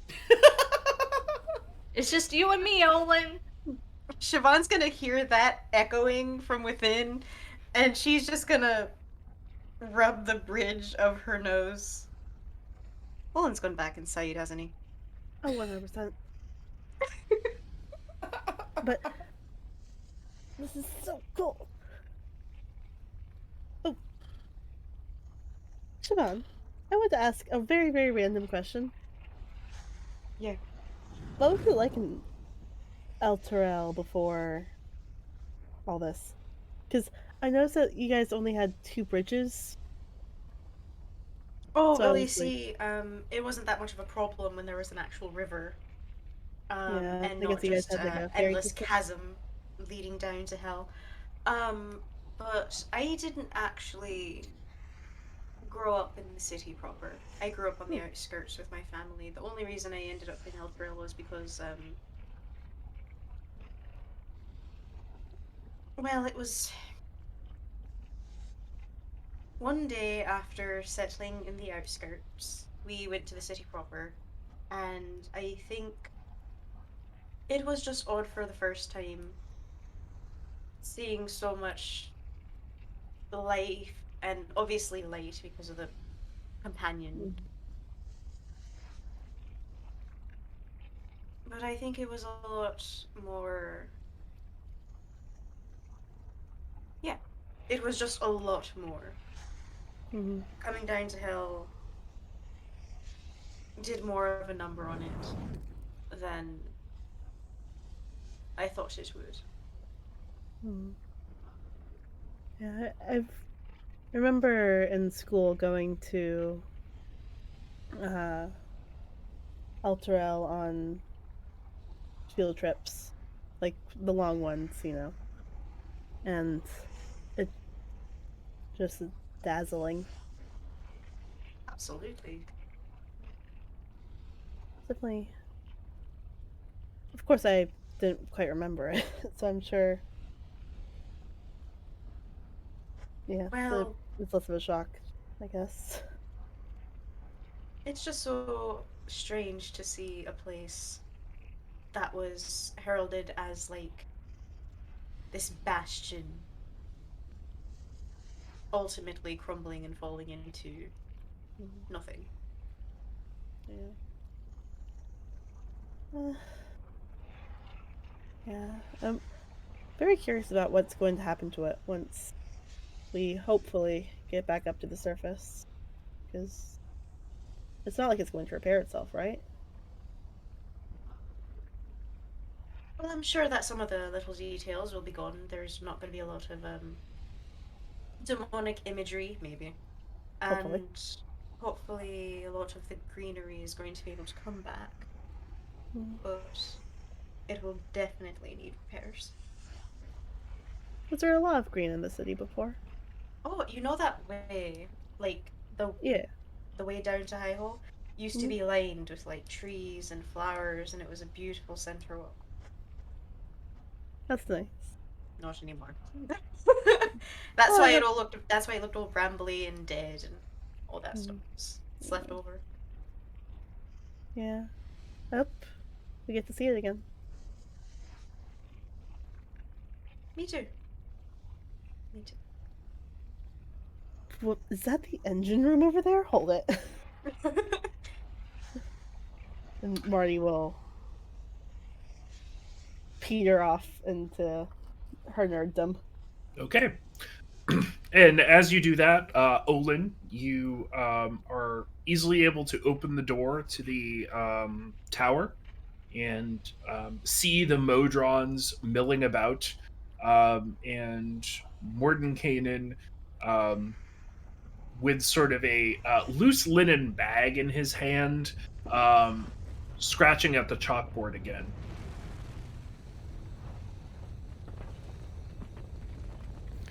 He's gonna walk up, and he's gonna be about a few, steps behind, and he's going to talk in Barovian.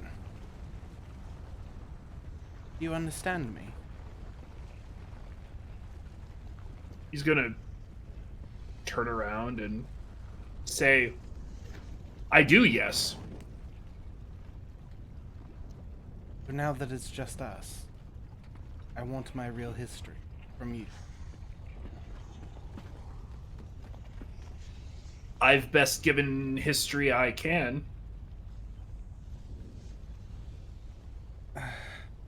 I think it What might be better if we do what common. detail do desire? I think it's better if we do common. I don't think whatever language that was. Is bad that is? Please use common. You need to work on it. Okay. All right. Sorry. You know, One day he'll find someone who knows Barovian. hey, I mean he knows it. He's just not good. Son of a motherfucker was fighting in goddamn Barovian. Motherfucker can't speak the language.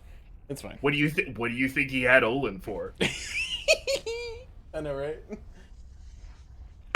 What is? Since it's going to be a while before I know who I was. To you, who was I?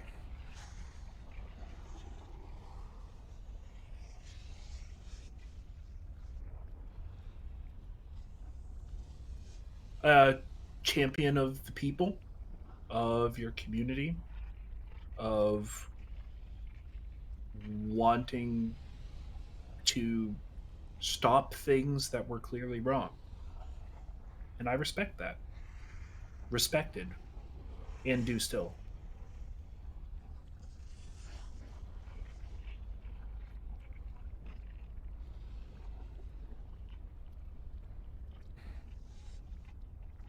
What were we? You told them we were comrades.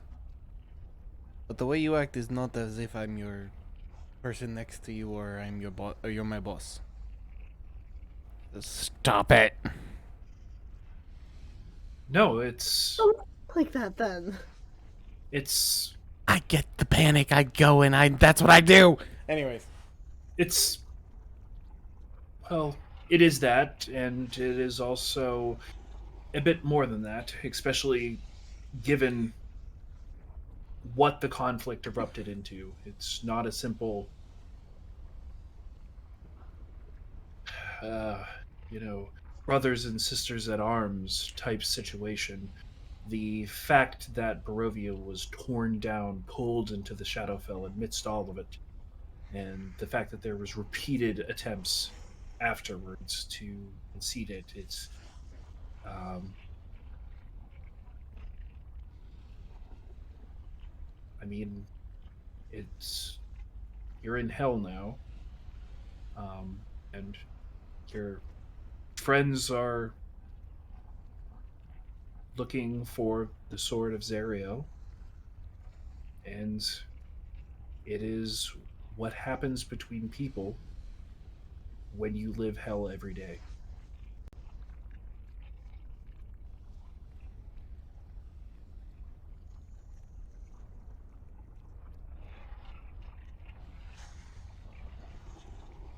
I've had these dreams.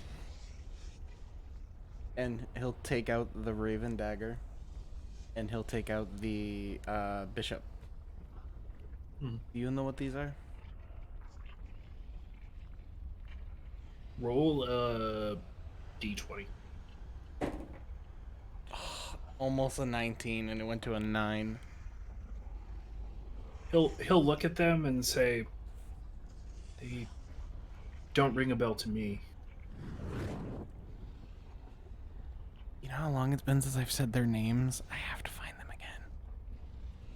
One of them's Eula. I know, yeah, Eula Yeah. I always remember. I just don't remember the little girl. And the only one I've sent that photo to is Jason. Give me 1 second. Image. It's been so long since I've sent this photo too. There it is. He's gonna look at him and go, "Do you remember a blacksmith named Eula and a little girl named Natasha?"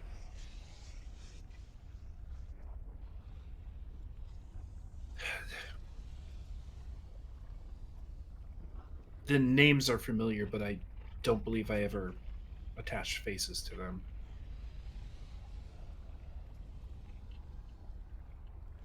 I've had dreams of when they were real, when they were people.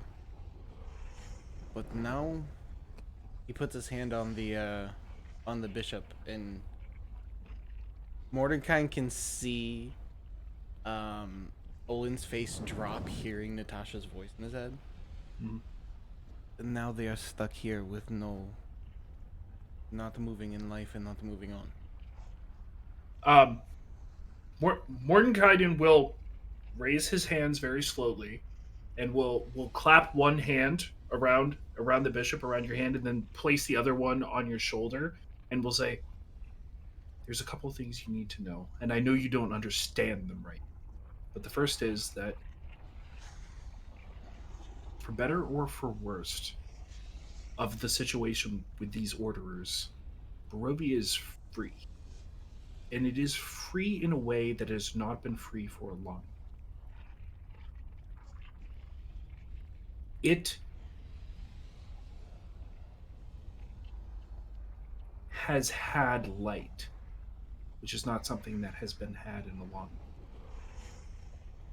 So it's not to say that this isn't tragic, but it's to say it may be something that can be undone. And I unfortunately don't know who these people are specifically, but I know that they were important both to you and the Olin I know as well. And we can work together on that.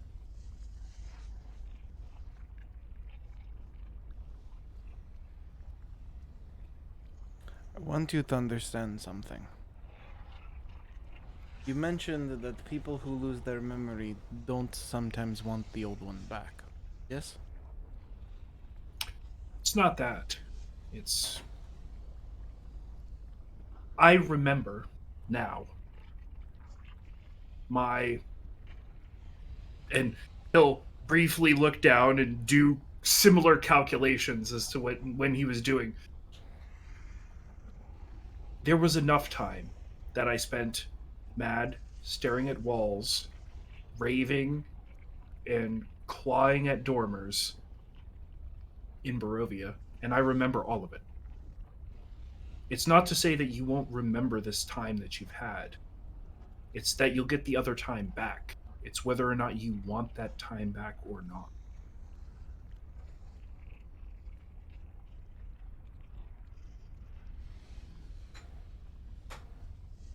Owen's gonna look down. Owen's hand is still on Natasha's bishop, and he goes, "I don't think I have a choice." I'm glad to hear you say that. Because I'd like to have my old friend back again, too.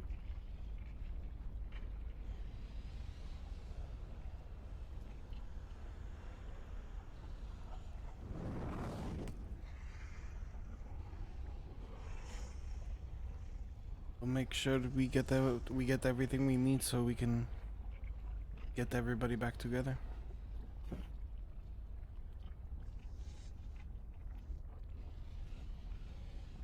Let me do some research.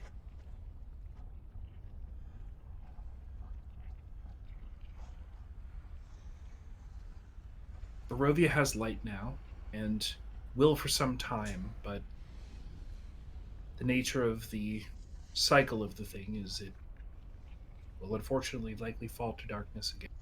It's what we do in the meantime that matters.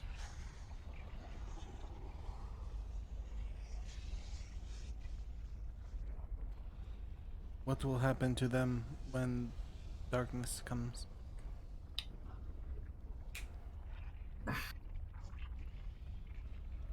It's a difficult thing to say. It's a moral question.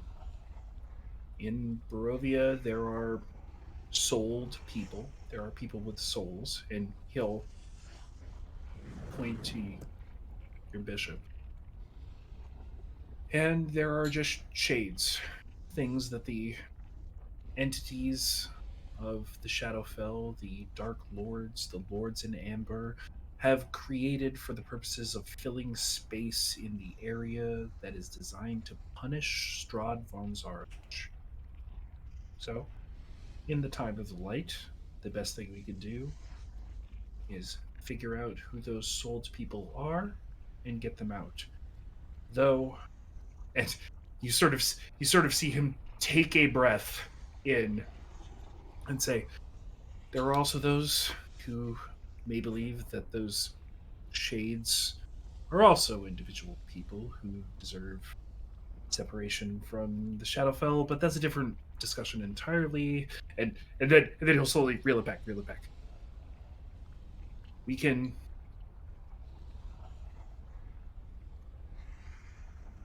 do our best, and now is as good as time as any.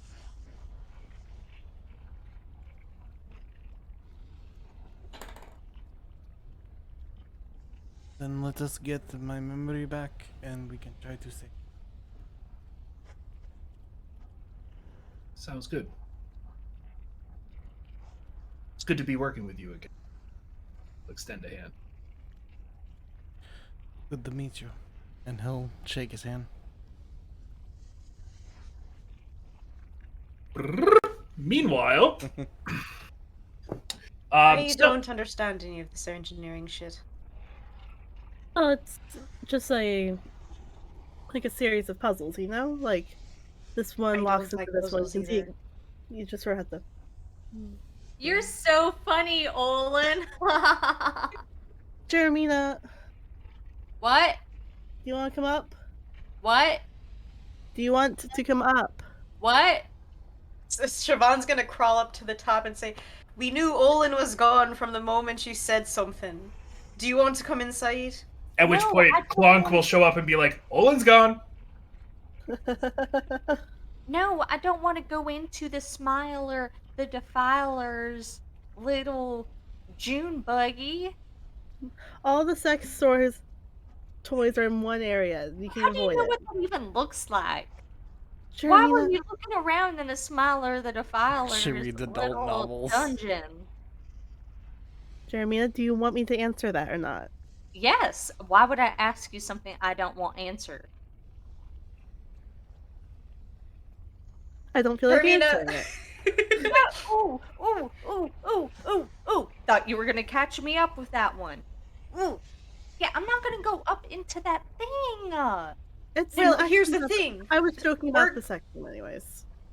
We're going to have to find a way to get very quickly from here to the Brass Citadel.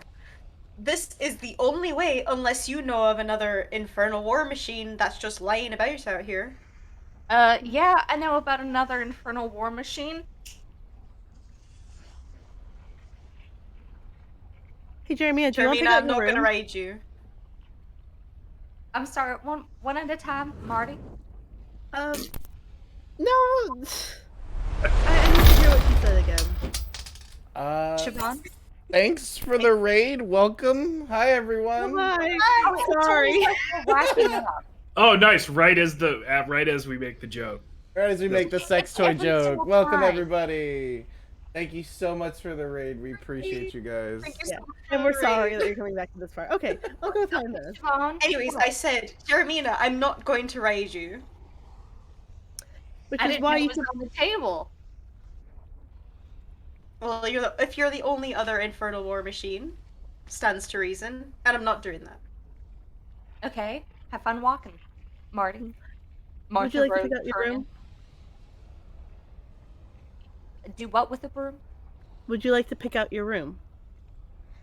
There's rooms in here. I'm not. Yeah, and again, I'm You not going in decorate there. it? My room or Yeah. the whole machine? The whole machine. The whole machine? Yeah. The whole machine. The entire machine, you're allowed to decorate it. Get down here. Or you Siobhan like shuffles. like get back down to the ground floor and meet Jeremy at the door. You know, I would worry about it, but it's already just evaporated. Oh no, it didn't. Yeah, it's still wet, huh? Yeah, I put some. I'm mucus shaking there. anyways. Thank you so much for I the follow. got it Welcome to deep the from the family. lungs. I appreciate the raid Just as for well. you. It's awesome. Thanks, Jeremina. Would you like to come up now? Yeah, I can come up now. Welcome to the Himalayas. So, what all like is on this ship? So the vessel is 2 levels. The first level is the lower level, technically Mhm. speaking. It is how you get aboard. There is a door on either side, just above each main track. Off of that T intersection is 2 sleeping areas with hammocks and a area that basically has a table with several chairs, can be used as a dining room, meeting room, boardroom, etc. And then the rear area of the first level of the ship has a ladder that leads up to the deck, which is that flat area where Chukka and Clonk were standing. That also features several ballista, which appear to be loaded with fairly standard prime material adjacent um, large ballista bolts. And then inside of that room where there's the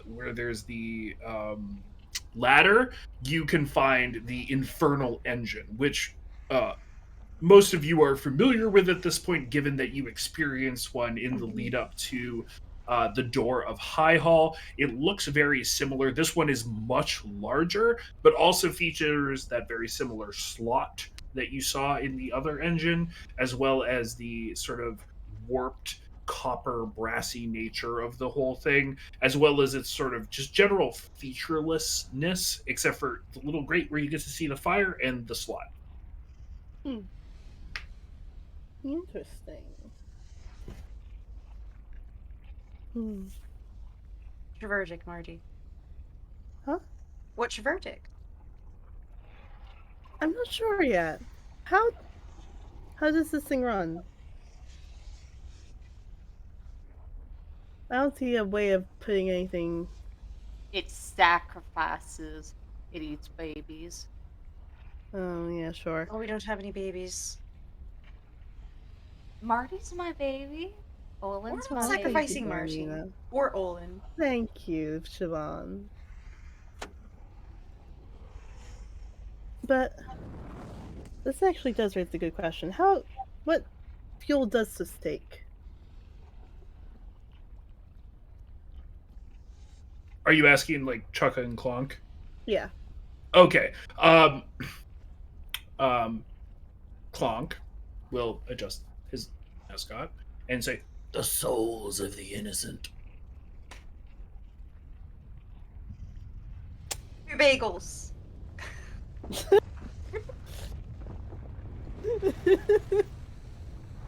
Yeah.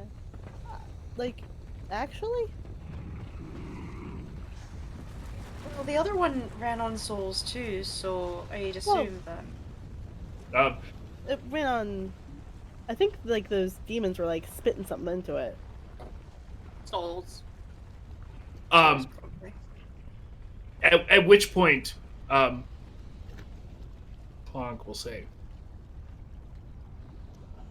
"Infernal ichor," and then it makes it go faster. Ah, interesting.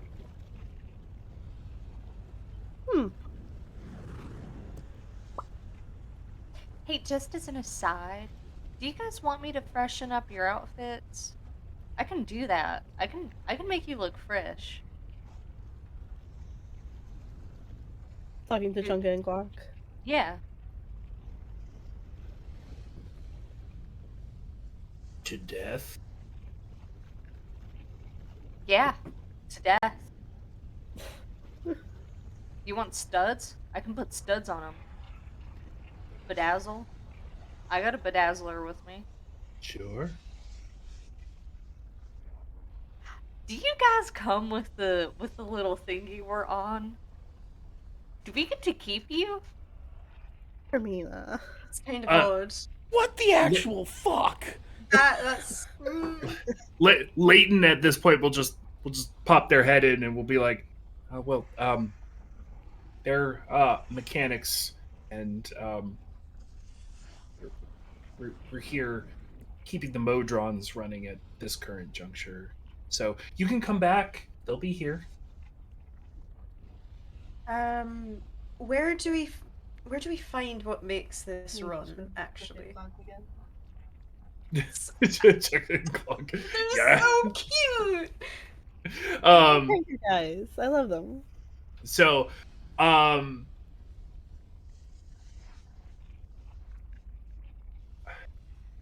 Leighton will flip through his little pad and will sort of inventory things.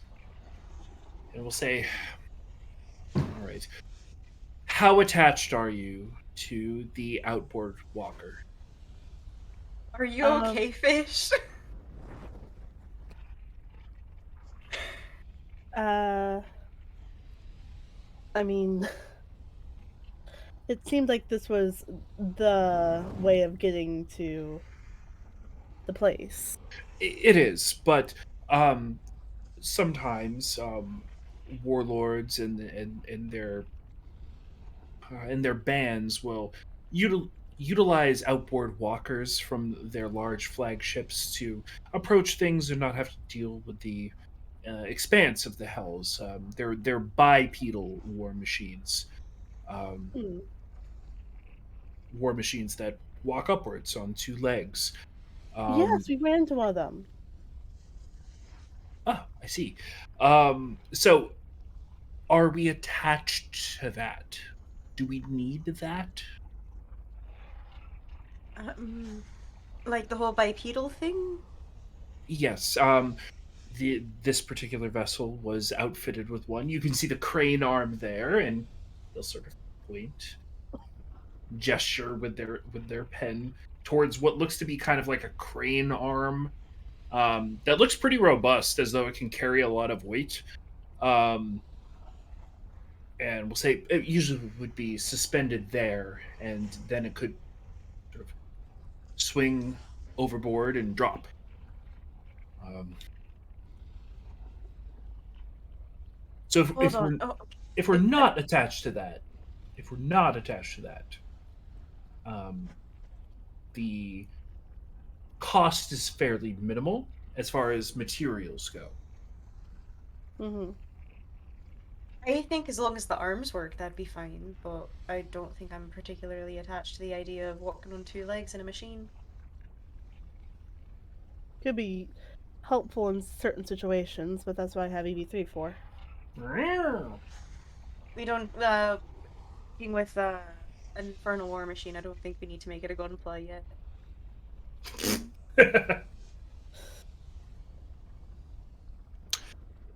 Well, I I mean, if that's the case, and Leighton will sort of shuffle over and will confer with Chukka and Clonk and make like a little huddle. And they're talking back and forth, and occasionally you hear loud repair sounds from Chukka and or Clonk as they describe the various issues with the war machine itself. while Marty was going around the engine room and etc., did she see sort of what they're talking about any? Um, oh boy. So you're trying to like listen into the conversation and also Like correlate that with sort of the what you took in from walking around the vessel. not necessarily taking in what they're talking about, but like if she saw anything that looked like, oh yeah, that needs to be repaired, kind of thing. Sure. You can make a check utilizing Arcana or um, a tool set that works with metal. So, like if you have a Tinker tool set or blacksmith tools, um, either of those will do. Or Arcana, your choice. All right. Uh, it'd be intelligence with proficiency for For the like. tools, yep. Okay, she'll go with the tools. And it'll still be a +7. Shit roll. Uh, 12. 12. So walking around, you didn't really see that many condition issues, especially given the amount of scrap metal that you guys walked across to get to this sort of flagship of Smiler the Defiler's warband. Um, it seems in fairly good working order, and you would probably argue it is better maintained than the war machine you all jumped leading up Mm-hmm. to the gates of High Hall. It looks better than that. Yeah. But you can't really comprehend sort of the inner workings of some of the systems yet. Mm-hmm. Yeah. Like this is Marty's second time on anything like this ever before, so Yes, correct. okay. Hmm. Ugh, fuck. This Avernus dust, am I right? Yeah, right? Ugh. Uh, yeah. Marty will sort of. Well, she'll wait for them to finish their talking back and forth. Because clearly they know this thing better than she does. I'm gonna have to head out soon because my head hurts. No worries. We are actually about to end, and at this point, the huddle breaks, and Leighton looks at all of you, and he says, She should get you to the Brass Citadel, but Mhm. you should also have her repaired at the Brass Citadel, Alright. which would also require a currency that, and you sort of see them like rolling their lip, and would require a currency that we don't exactly have to provide to you. Mhm. That's Is it? easy. Wait, do they not take gold over in the Brass Citadel? Because Soul coins minted by Bell are the only currency that is any good in the Hells. That is no issue. If this place is a battlefield, we'll just go and kill some guys and mug them.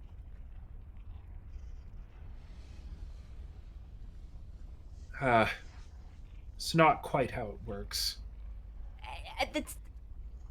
It's close enough. So, based on what you're talking about, what Clonk was talking about earlier, these soul coins, what are they made of? Well, Souls. They're made of Yeah. souls. Marty, you ask the most interesting questions. They're souls minted into currency by the devil Bell. And Mhm. they make up the primary currency and fuel for most things Mhm. here in Hell. I see. Alright.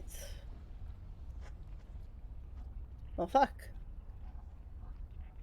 Couldn't have said it better myself. okay. We'll figure it out. Um, I don't like that. I don't like that at all. How do we get soul coins? Well, Leighton will flip Oh, through. late stage capitalism. Yeah, we'll flip through his little like ledger, and we'll say, well, Smiler's next target was another warlord who operates in this area. Um, sort of scan through his document as I scan through my document. Give me 2 seconds. I didn't know I was going to have to be name dropping this dude.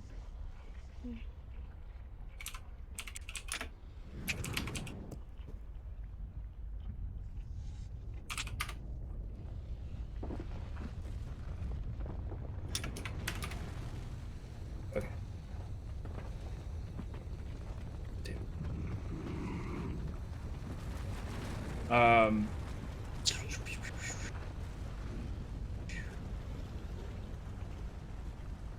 Oh, there it is.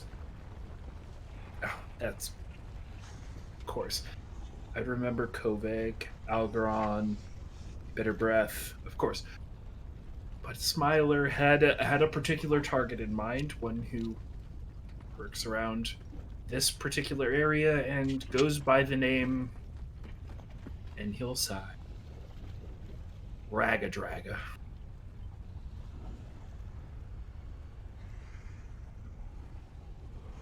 Raga draga these nuts. Sorry. I was gonna say And- slam in the and back with of my that- Raga Dragula. Yes. Siobhan, Marty, can you both make a Yeah. promise to me right now that if I ever become an infernal warlord, you will not let me walk around? Friends don't let friends be named Braga Draga. Smiler the Defiler. Good God, you can tell they didn't have parents. Wow.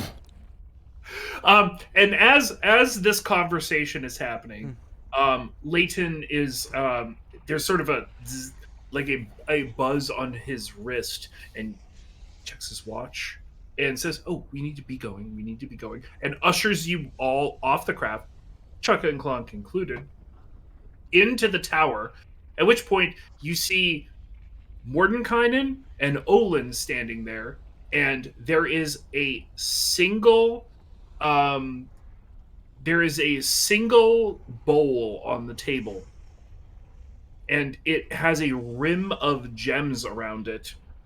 And Oh shit. eventually, Mordenkainen, as you all walk in, with a bit of a show, a bit of a gusto, snaps his fingers over the bowl and spreads his hand out wide, and every menu item that you requested Yes. populates the table.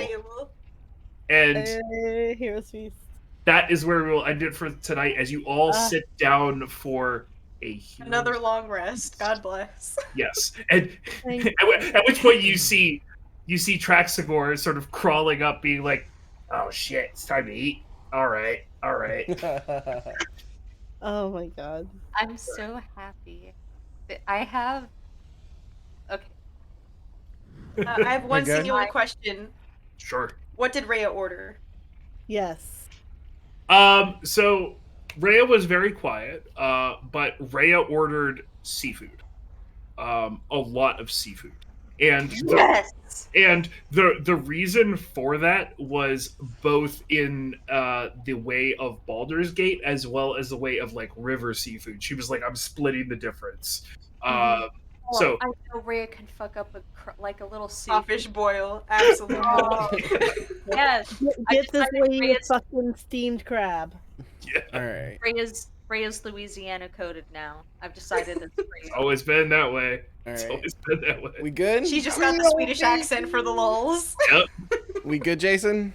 Yeah. Let's get out of All here. right. Thank you everybody for coming tonight. Thank you Again, for the raid. Thank Love you. you. For the raid. So because Yeah, of that, thank you. I figured why don't we raid someone else? So we're gonna go raid this guy, this group that's playing right now, plus one shot. We're gonna put the link in the chat. Just say hi and give them the love that you gave us, and we'll be here next Friday. Bye, guys.